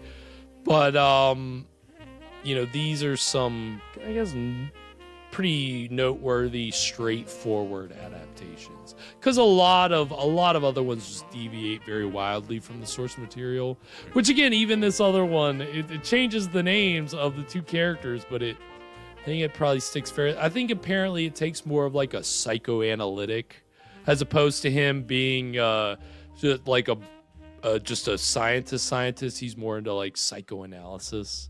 So that more idea of the dual personality becomes more, and that's, again, we were talking about the themes, and we'll get more into this later, but the themes of the story, obviously people put the whole Freudian analysis of the, and the ego and the id, and how much of Hyde is just him. Yeah, and the super, I mean, it's just all kind of great fodder for any kind of psychoanalysis or philosophical reading. I mean, again, armchair psychologist. Exactly. You know, the beauty of the subjectivity of art. That's what it's all about. So we're gonna get these two Dr. Jekyll and Mr. Hyde trailers, even though one of them refuses to be recognized as such. And then we'll get in, I don't know why. I wanted to find a good reason and I couldn't. Nothing about copyright, nothing. I don't understand it. But we're gonna get these two trailers, and then when we come back, we're gonna get into the exciting conclusion of Dr. Jekyll and Mr. Hyde. So stick around. We'll be right back. She's an hourglass figure in the eye of the beholder.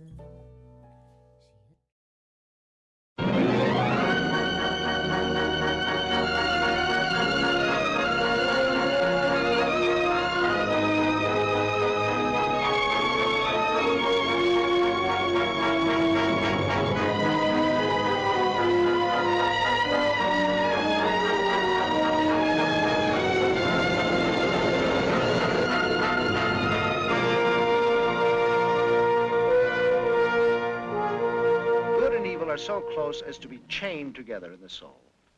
Man is not truly one, but two. Now, supposing we could break that chain, separate those two selves, free the good in man and let it go on to its higher destiny, and segregate the bad. Let it destroy itself in its own degradation. Good heavens. Why, Dr. Jekyll? Hopelessly insane. This is pure balderdash. You're dealing with things it would be better not to mention for your own sake. There might be trouble.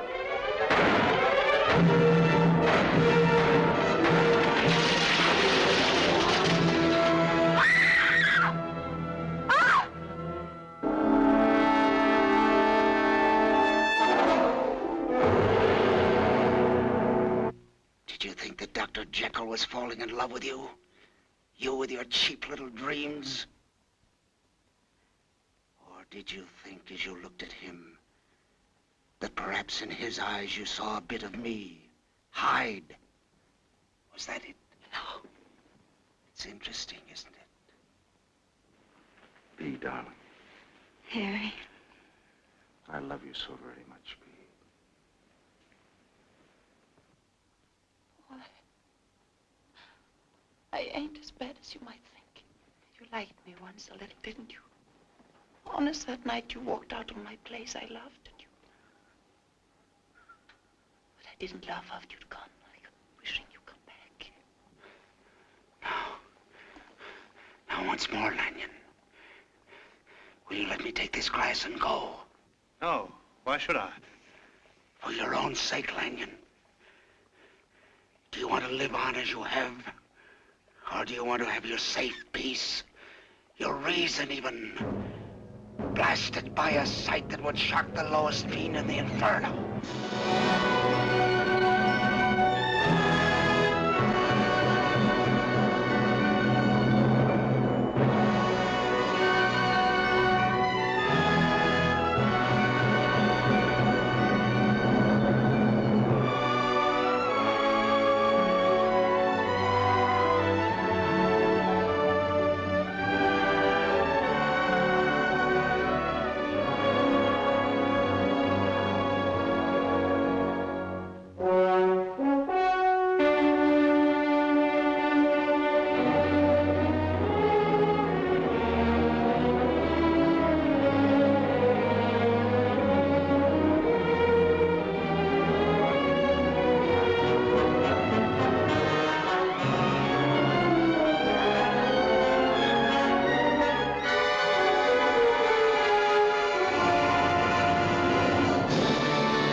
face of evil is ugly to look upon.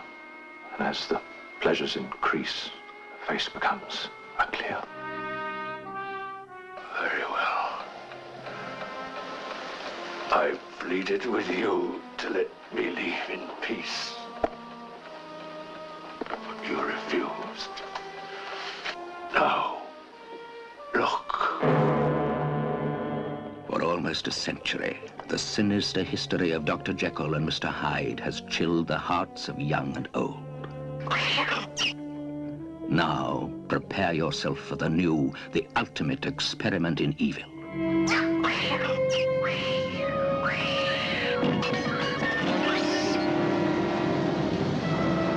Prepare yourself for the terrifying tale of Dr. Marlowe and the monster he summons from the secret hell within him.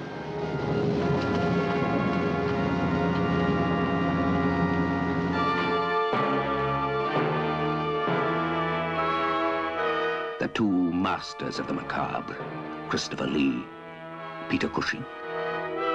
Together they probe the dark corridors of the psychopathic mind to find the beast that waits and strikes. Mr. Blake? The gold-headed cane found near the body. It was exactly the same as the one Blake was carrying the night I confronted him. There are many such canes, no doubt. Not so many men capable of committing such a murder.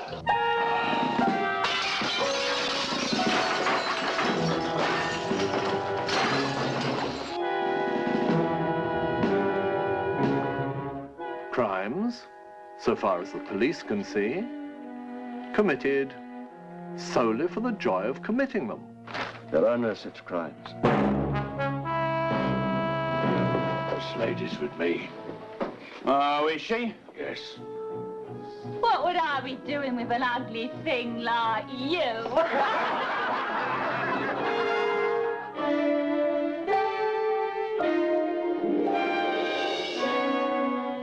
What are you waiting for?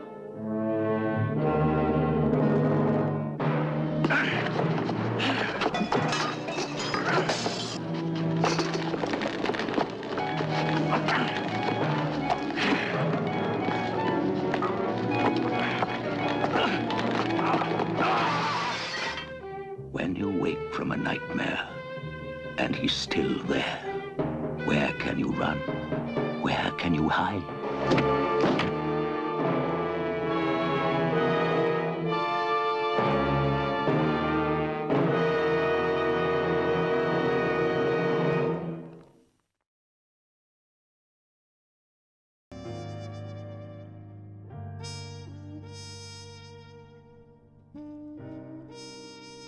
And we are back. So those are the trailers for the 41 adaptation of Dr. Jekyll and Mr. Hyde and I, Monster. And so Sears not a Spencer Tracy fan. That is good to know. I mean, hey, you know, some actors do it for you and some don't. I mean, you know, definitely in that movie Spencer Tracy's not very good. Do you have any actors where you're just like, you know, I just don't like them for whatever reason? I'm like that with modern actors. There's some I'm just like, I don't know, like, why, but I do not like this person. And I wish I had a good reason. I hope I have a good reason someday. I hope I validate it. But older actors, no. I mean, I don't know. If I started going through some stuff, I guess I'd probably find something. Yeah, it's hard to think of one just on the spot. Stand that person. But I'd say like I mean, I'm not gonna say anything bad about Jerry Lewis because somebody out there will still come and break my legs, even from beyond the grave. You look out. You don't want to lose your popcorn privilege. I certainly don't want to lose. That's the last thing I want to lose. We know Jerry Lewis has the power to take away your popcorn privileges. So, yeah, I mean, pretty interesting to see the different adaptations of the story over time, though. And again, the 31 version, if you haven't seen it, definitely check it out. It's an arty film, which, you know, I think we usually all appreciate over here. But yeah, I mean, obviously it's an Oscar-winning performance of Jekyll and Hyde, and the makeup it's pretty good. The false teeth are pretty ridiculous, but you know, you're gonna have to accept some of the ridiculousness of it. But the sets are really cool, and the design, and it's a little scandalous. It's pre-code, which tonight's film is still. I mean, the show hall girl, the dance hall girl, excuse me, the dance hall show girl, the hoochie dancer. She is obviously pretty scantily clad for. Do you think that wouldn't have stood in the code? That's not gonna fly in code time. Not gonna happen. That's not even getting into the queue in the runway. That's the thing. They're not even gonna let that get into production. But yeah, I'd say we had some pretty good Hyde action there in the middle of the film. Yeah. But I'm realizing now I don't really remember how this story ends. Well, I was gonna say, if you don't remember how this story ends, me. You know. Yeah. Wow. But it's a sour note. I'll just leave it at that. It doesn't, things gonna go downhill. You can only juggle the Jekyll and Hyde in you for so long before you're just in too deep. And I mean, I'm trying to place exactly what we saw before we went to break in terms of just how deep Hyde was digging at this point. I don't think he's killed anybody yet, right? I don't think so. He's mainly just been like creepy and grabby. Yeah. Yeah. Pretty grabby. Yeah, very grabby with those long fingers. Oh gosh, those hands. Yeah, right? Don't you love those? I mean, like literally. I mean, they look giant. Yeah, it's probably it's half the makeup and it's half the performance. I mean, I think but obviously things are gonna get pretty murderous here in the conclusion. Yeah. And I think in the book, Hyde does a lot of really bad, murderous things. That's why he's so bad.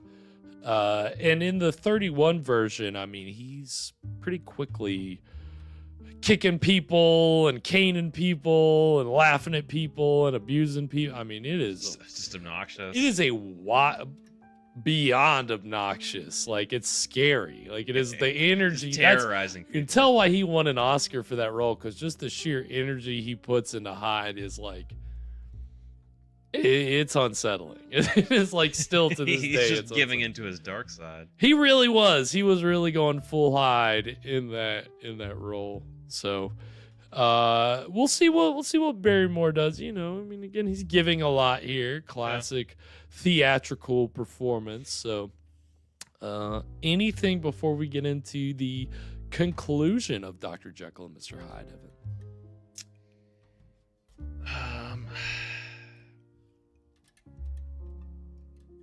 Jeez, I feel like I had something. Damn it, Garrett. It'll come back to me. That's all right. Yeah, don't worry.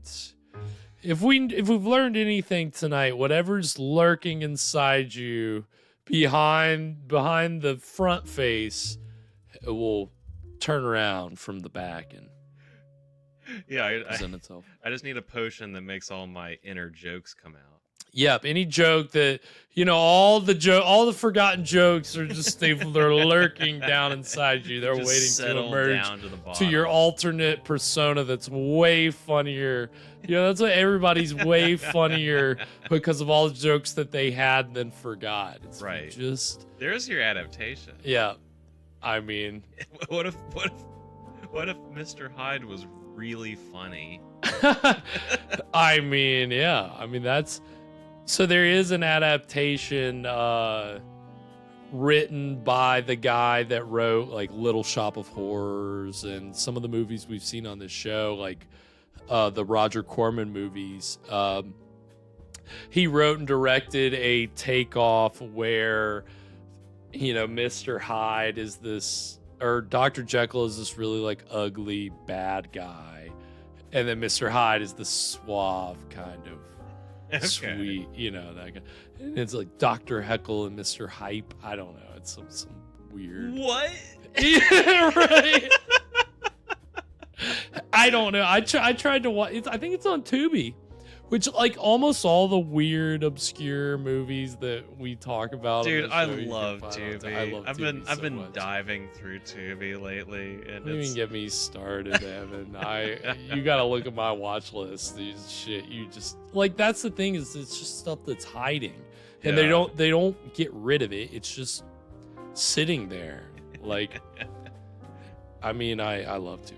Tubi's like, you know when you go to like the store and there's just the big bin of DVDs or tapes or whatever that you just have to kind of dig and comb through, and you're like, what is this? That is a lot of what's written about, you know, critically about Tubi is how it's like going to the video store back in the day, where you just see this cover on the shelf and you're like, whoa, wait, what is this? And the algorithm is pretty good on it. Like what I watch gets me recommended some wild stuff. Especially if you build your watch list. I think that helps too.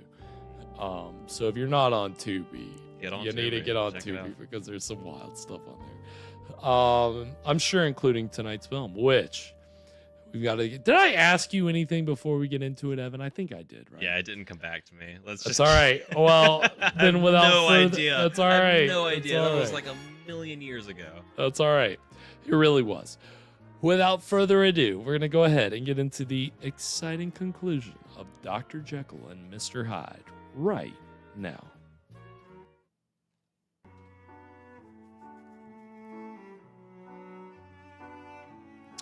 Oh, Millicent.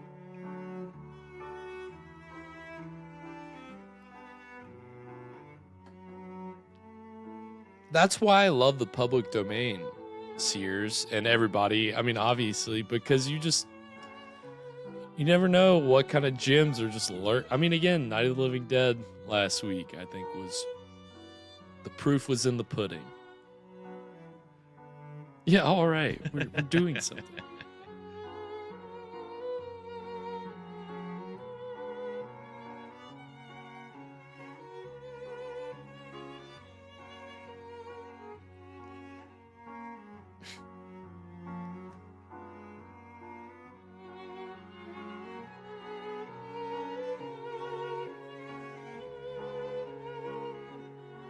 Very sad story about the actress playing Millicent here.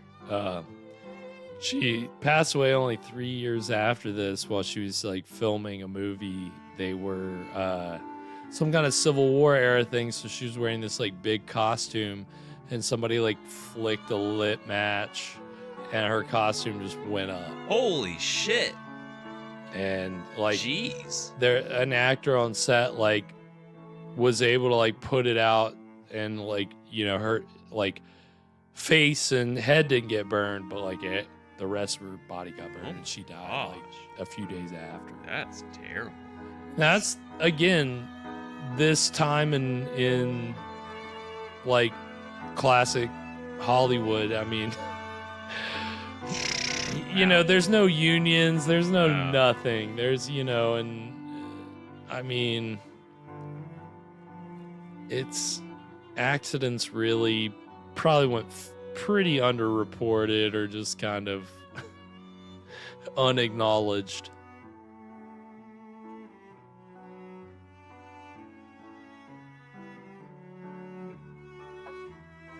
Yeah, poor Millicent. She's been waiting this whole time, and Hyde's tearing through town.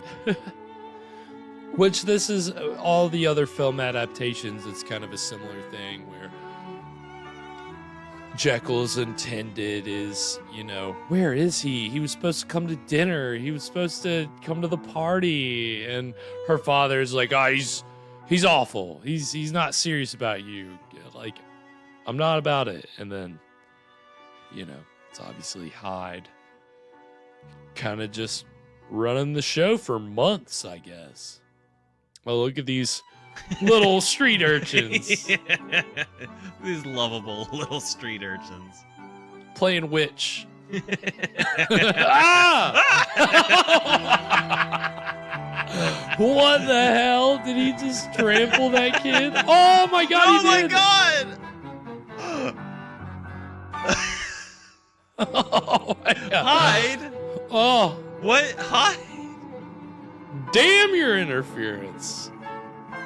Oh, that's Hyde saying that. Damn. Kane the lot. Ooh.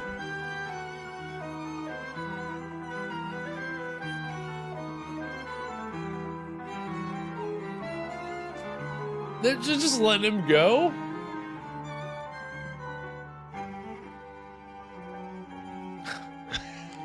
Why did he just walk into the home of Dr. Jekyll?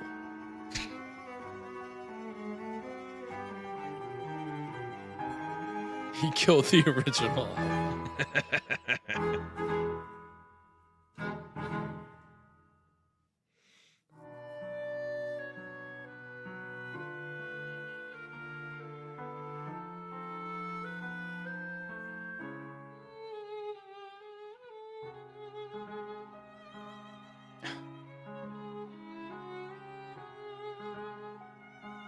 I don't want your money.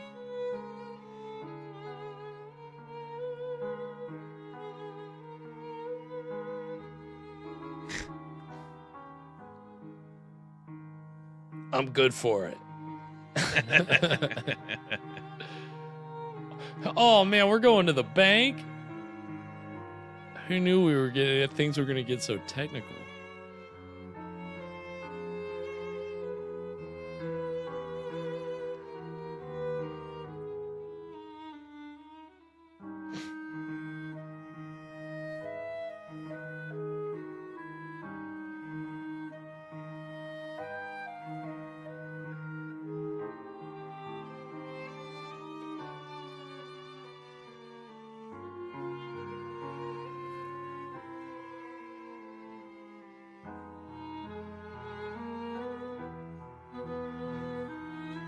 Lonely waiting.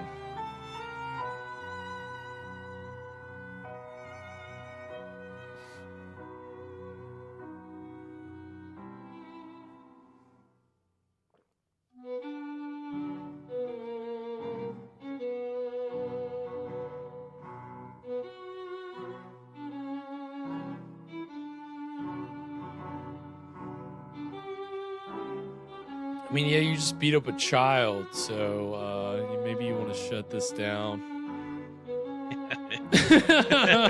Maybe we crossed a line here.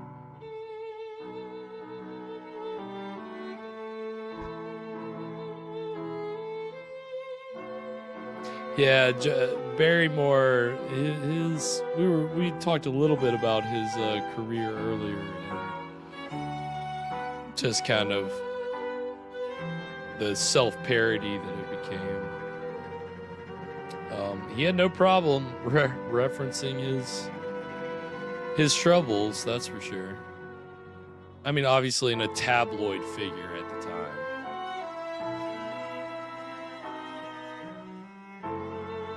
So it's kind of the dark irony of what, Drew Barrymore for a time was very much a tabloid kind of figure. I guess she still is sometimes when they're talking about, oh, she sits too close to her guests on her show. People don't like it.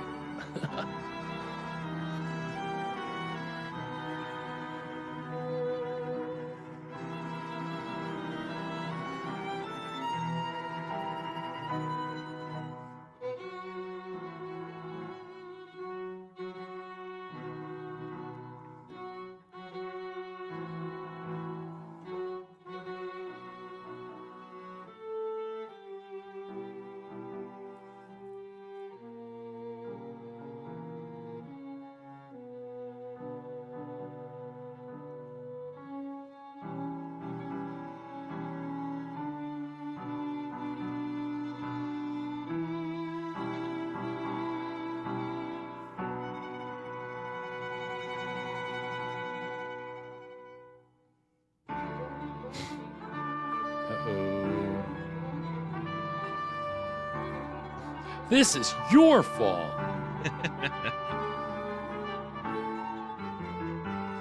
Uh-oh.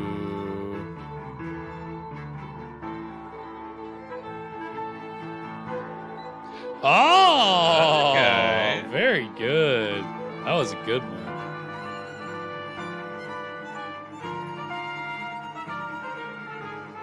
That may be one of the best, like, transformations I've seen. I mean, they just lined it up perfectly.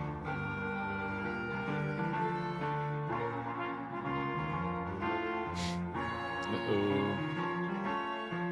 So this is like what happened, the Carew character in the book. He's like caned by Mr. Hyde. Oh my god, he's like feeding on He's him. eating him. Yeah. Ah, dude, Night of look the at, Living oh my Hyde. god. Dude, this Nosferatu. Demonic, man. Well, and that's an element of the screenplay here is that Hyde gets more and more ghastly looking with each transformation. And that carries over to like the 31 adaptation and some of the other ones that Hyde just gets progressively more like evil looking.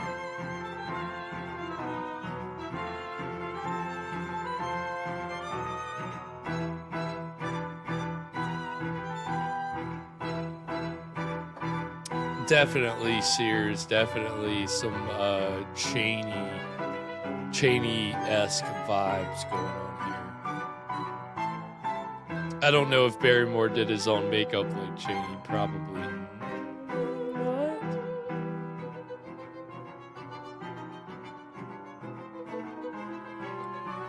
I didn't see any information about him doing his own makeup, so I don't think that. Yes, Alana, that I think actually is where they were drawing from with that was Dorian Gray. Because it is not a part of the Stevenson novella.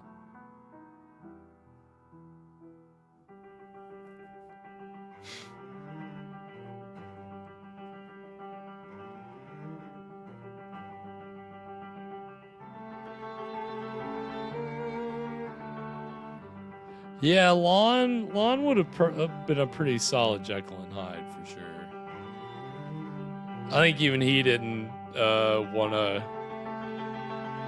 to match what Barrymore had done here.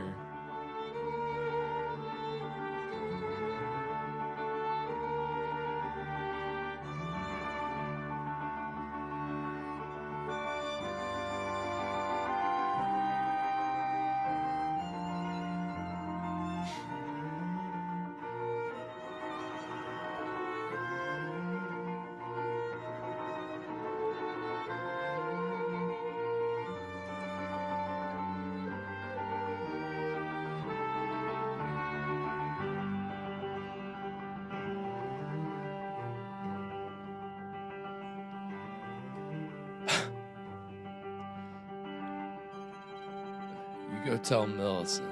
Oh yeah, I guess her father is dead. Right.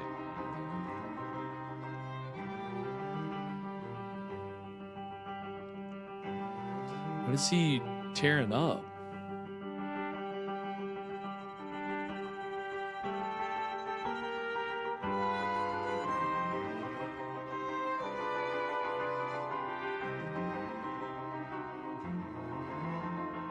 Definitely Sears. This is one of those classic pieces you hear in, like, we've heard in a lot of old cartoons, actually.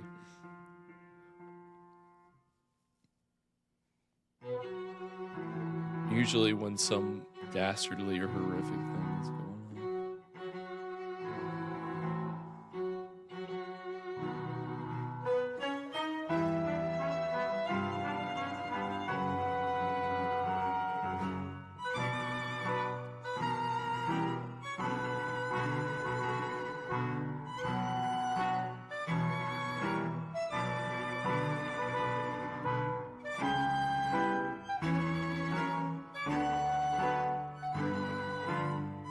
Oi.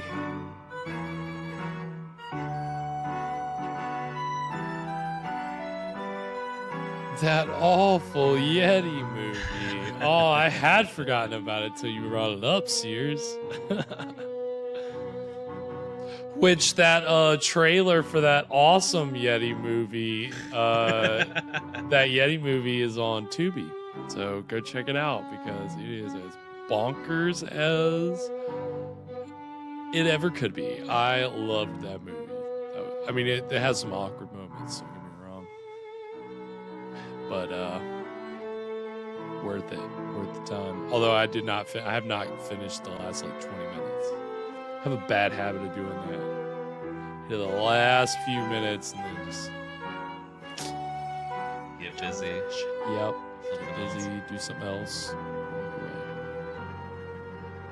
Lulling you to sleep.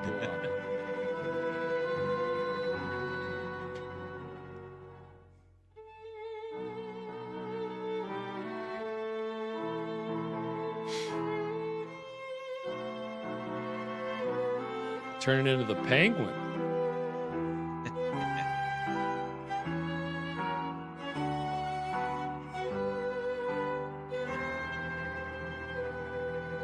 She laughing? What are you? Ma'am, we're investigating a murder.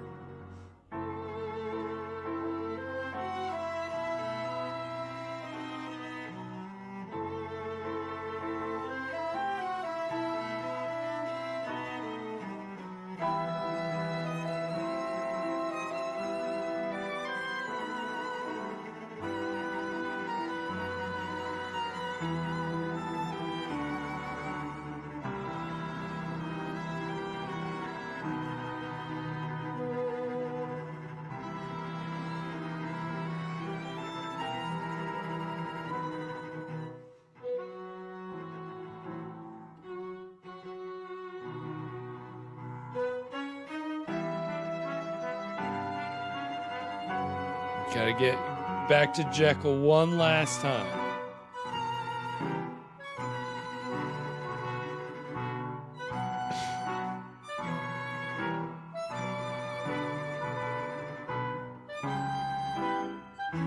Well, I'm interested to see how he looks as Hyde again. One final horrific transformation to come. How much foldier can this man's face get?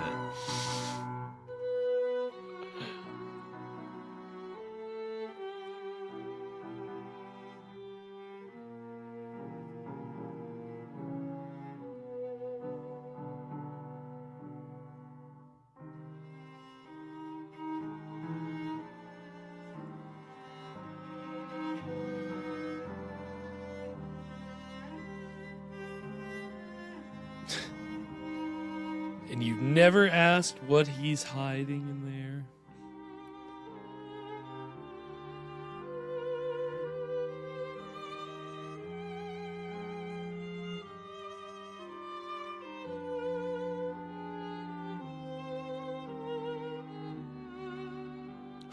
What was John Barrymore drinking? What was he drinking?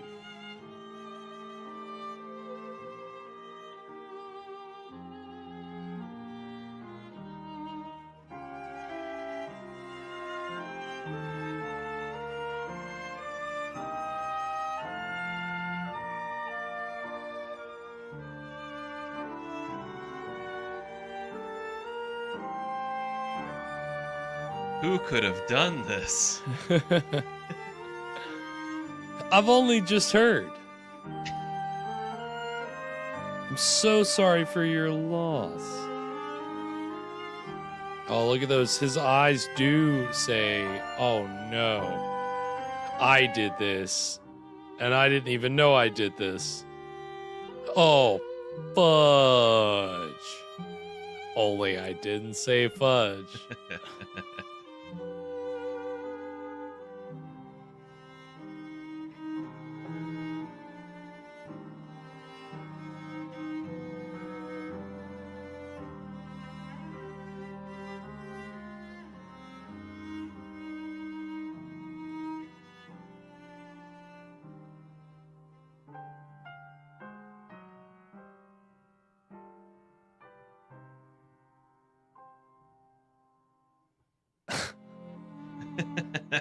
Why does that sound so strangely written?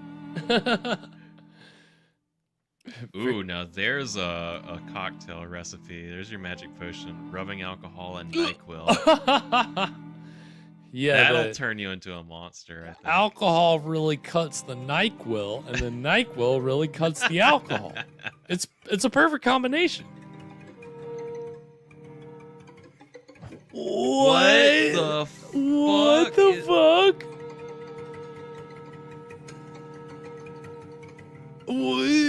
Oh, dude, stop. This is sick. What is happening? Is that a he man spider? Going through withdrawal? Yeah, it is a man spider. It is definitely a man spider. That was a great transition too. Dang, that was good, man.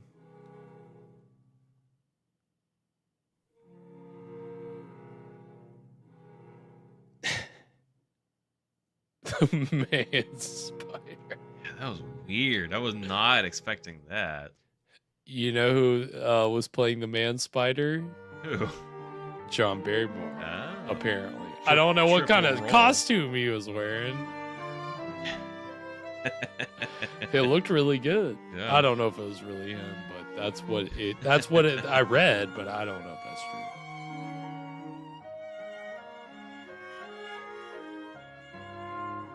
I feel like that would probably have been a lot to do, very high maintenance. I don't know if John Barrymore would have been. Had to be pretty hammered to get me into a man spider suit. You think I'm gonna crawl around on the floor? What did they call it? They even quoted it in an article instead of saying that he got drunk, like tight. That's the word. Had to be pretty tight to get me in a man spider suit.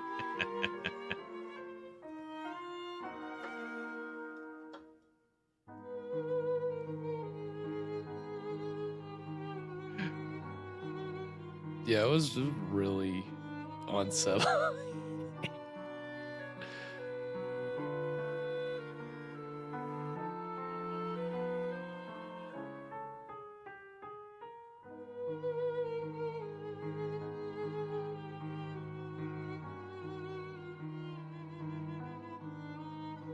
Uh-oh. All out. You're not gonna be able to hold Mr. Hyde back now.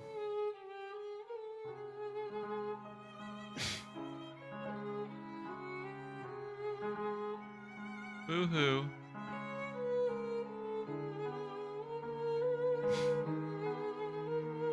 I feel like this is the first time that we're seeing maids. Yeah, who are these? Who are these sad maids?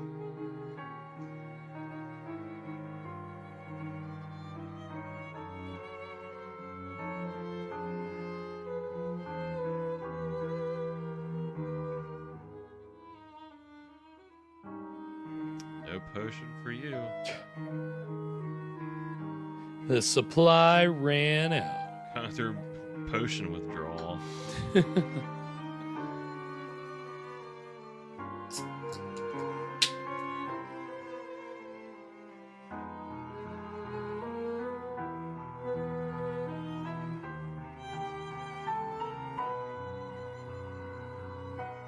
Come on, just leave me alone. Let Mr. Hyde go away forever.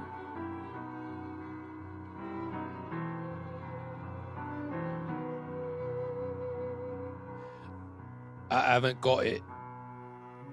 Oof.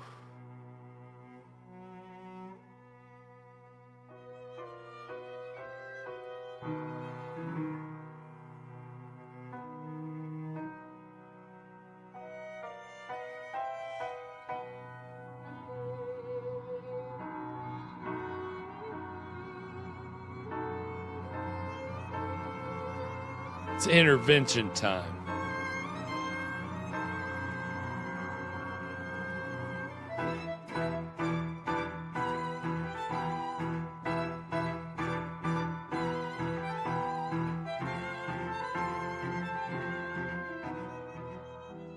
Uh-oh.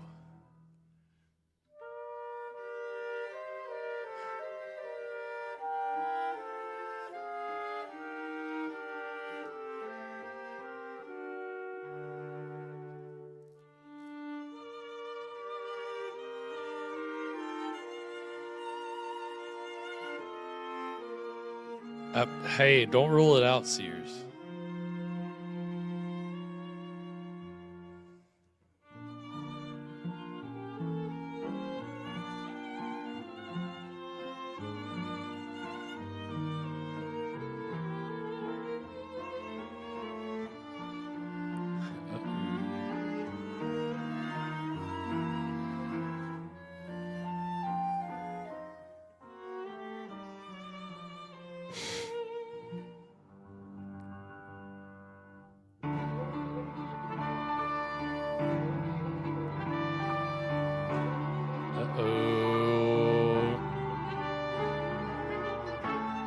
She's gonna break the door down.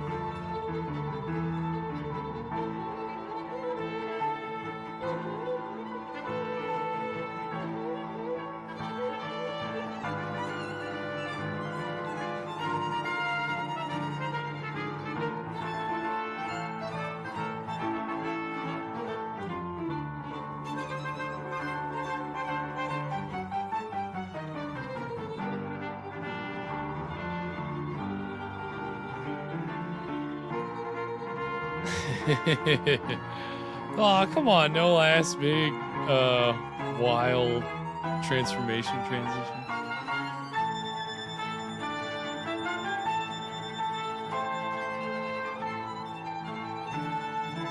Oh no.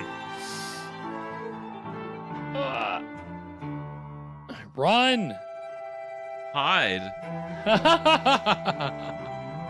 I said that already. That's all right. You get plenty of mileage out of that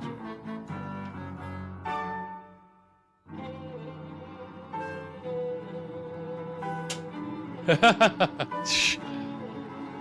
It's pretty creepy. I love it. Yeah, it's great. Pretty monsters with those teeth, eyes. The shape of the skull. It's like an egg. Well, you know the egg-headed shaped criminals are the worst of all.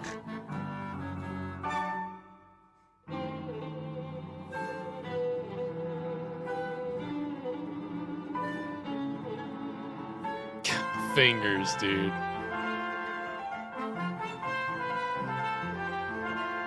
The fingers kill me. It's effective.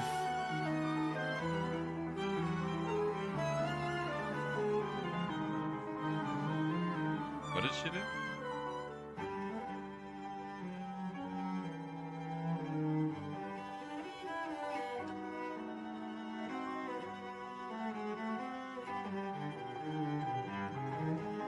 Where have these guys been?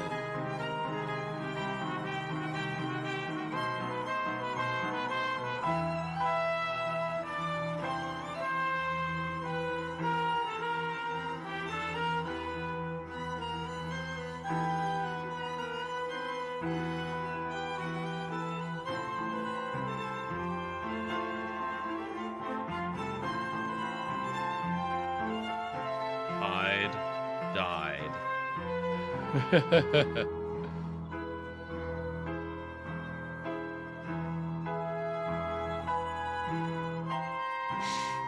Look at that profile.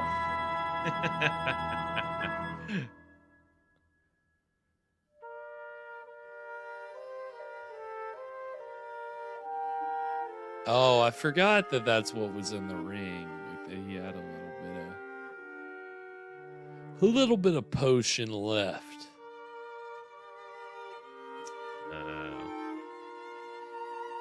Or wait, was there poison? Was that what it was? Poison ring. Poison ring.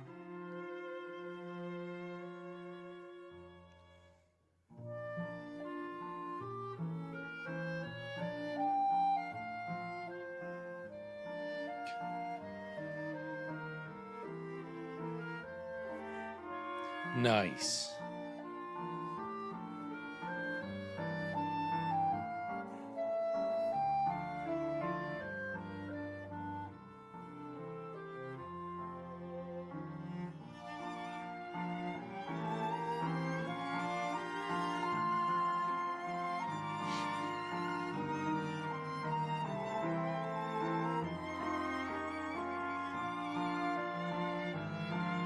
And we're never going to tell her the truth, right, guys?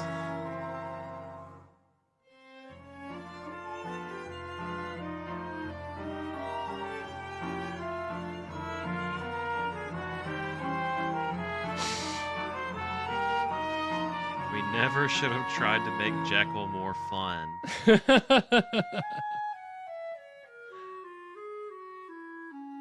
Wow.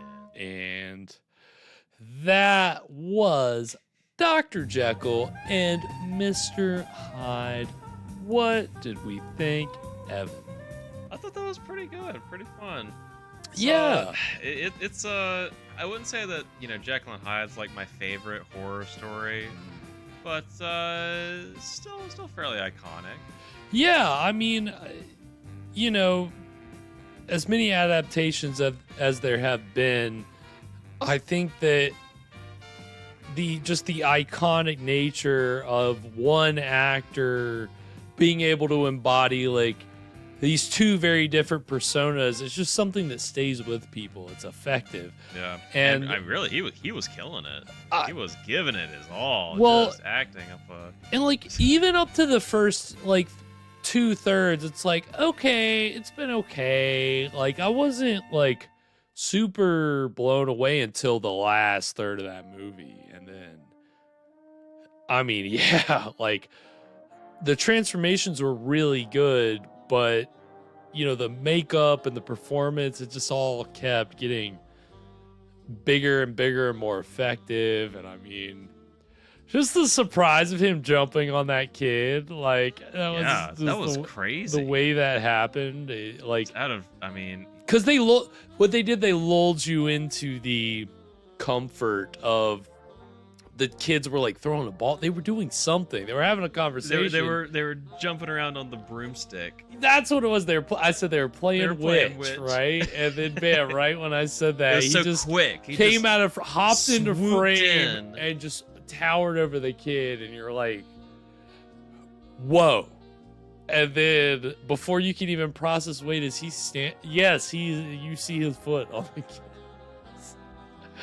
So not expecting that, and then the rest of the third act just continued to kind of have little moments that were unexpected and just cool and creepy, right? A lot of creepiness. Yeah. I mean, big points to the man spider. My God, dude! I don't think we can talk enough about the man spider. That was wild. What? Man. What the fuck was that, dude? That felt like a Twin Peaks moment. It didn't feel. It just like didn't. I've never seen anything like. More movies need a It reminded man me spider dream sequence. It reminded me of the deleted scene. And there's a reason it's a deleted scene from The Exorcist where Reagan is like spider crawling on the floor. It's like, wait a minute, what is happening right now? What is going on? Why is this? What is this? But not only just the sheer nature of it happening, but the way it looked, right? Like it looked good. It did. It did. I didn't realize it was just him in a costume the whole time, right? That's what I read, but I don't. Because it looked good. I thought it was. I didn't see his head at first, so I thought it was just like a real spider crawling around, like they just projected onto. Maybe it was. It looked really good. Like it looked like there was a lot of movement, and I wish I had more direct information about that, but he was credited as playing the spider in the dream sequence, so I don't. It's crazy that the man spider has nothing to do with Jekyll and Hyde. No, I think it might have been my favorite part of the movie.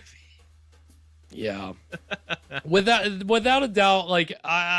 When that happened, I was like, how do you eclipse that? How do you get any bigger? And I knew we still had 10, 15 minutes of the movie left. How do you get any better than that? That's why he took poison. Right, you know, you give him one last. I'll never top the man spider. You couldn't. But and it was all just a metaphor for the evil jumping into him and turning him into Hyde. Was that what it was? Like, because right, the spider crawled up to him. Yeah. And then he just he was Hyde. He became Hyde.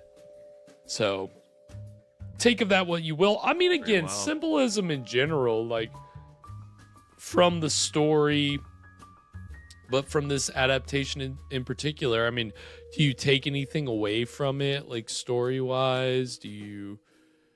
I mean, again, it's one of those. I know you haven't read the source material, but like thematically, what do you kind of? I mean, the duality stuff obviously is pretty on the nose in terms of the morality.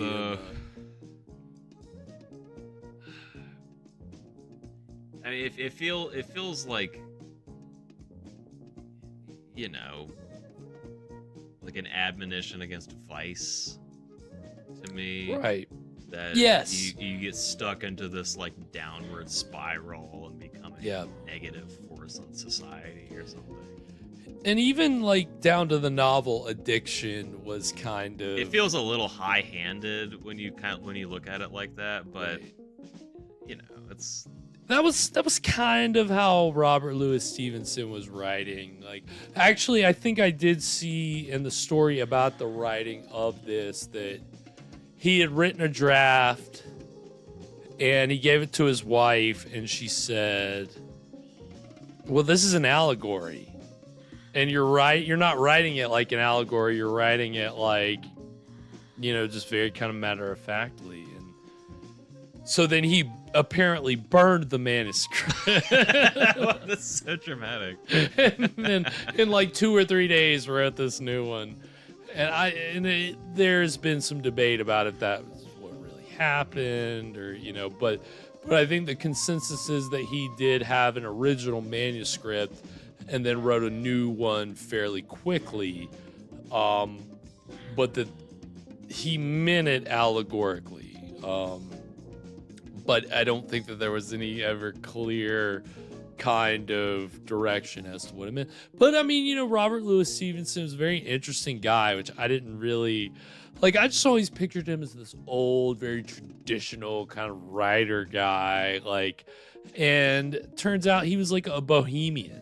And and like he spent like the last few years of his life like living on a Polynesian island and like was like advocating for their rights, and they like revered him, and he like saw like a lot of the troubles of like imperialism and from Germany and Great Britain and the United States even. And his wife was from the United States, actually. Like, he traveled to the United States. He was always in very poor health. Like, he had, like, sicknesses from childhood and just, you know, was constantly traveling to find a better climate. And he died in his, like, you know, mid-40s.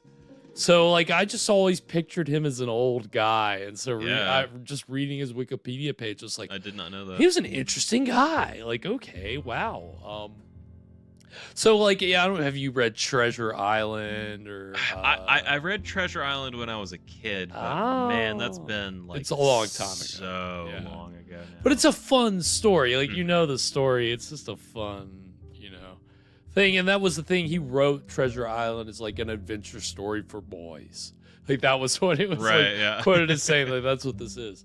But he, like, even at the end of his life, he tried to get more like kind of political and kind of serious with his writing. And I don't know I just read a Wikipedia page, so I'm no expert, but definitely learned a lot about Robert Louis Stevenson for this episode, so it was cool. But I mean, you know, in terms of silent films, that we've seen on this show, because it was, again, I think the first 2/3 it was just like a static kind of silent film, but there was some really interesting stuff going on in that last third that Yeah, made it. I would rank it higher. But Yeah, what that do you would think? push it higher in the ranks for Right. sure. I mean, I think the silent films that we've seen, the high water marks have kind of been so high that I don't know that it would be hard to watch anything that would maybe shake those. But I would still, because of the stuff in the last third, I would recommend watching this or watch this again myself. Yeah. Well, like Kathy just said, she rewatched the spider scene again. I think even just alone watching that is worth something. Revisiting. Yeah. I mean, like you said, yeah, you can't beat the power of Cabinet of Dr. Caligari or Nosferatu, right? There's some silent movies that you just their places are undisputable. But this is definitely, like, I'd put this above Hunchback of Notre Dame. I'd maybe put it above Phantom. You know, it's just so iconic. You can't really count Phantom out. So I don't know if I could maybe rank between this. those two. Definitely somewhere in between. Obviously, I mean, God, we had to have seen at least 12, 13. Yeah. So, but I can't even remember some of the other ones that we've seen. But pretty solid silent film. Not a bad way to get our silent film out of the way for season 13. Not at all. So, but next week we've got. So programming may change depending on if we can show the movie on YouTube or not. I think this maybe, I don't know. It may not work out, so I may change the movie. But what I had planned for next week, a year ago this time we watched The Sadist, which was the story about the young adolescent couple who were psychotic and murdering people at a junkyard, which was a wild movie. So I was like, oh well, hey, let's find something if we can kind of stay on theme. Why not? And this would, if we do watch it, it'll take us back into the world of regional filmmaking, which of course we were steeped in last week. But this would take us out to the wilds of West Virginia. For a little film entitled Teenage Strangler from 1962, I believe. Country road, take me home. Teenage Strangler. Yeah, I mean, it's what you'd expect. Juvenile delinquent film in color. But again, I don't know, we may run into trouble showing this on YouTube. And we could just do it on Twitch, but I kind of want to, I can prioritize things that we can show on YouTube. I'd like to, but we're going to get to a point where sometimes we'll just have to watch a movie on Twitch. And I know that not, better than not being able to watch it at all, right? But I'll look into it. Again, I always judge it based on how many copies do I find on YouTube.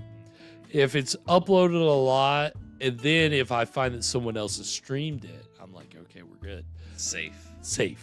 But when they're sparse copies and it's, nobody's streaming it, you're taking a risk.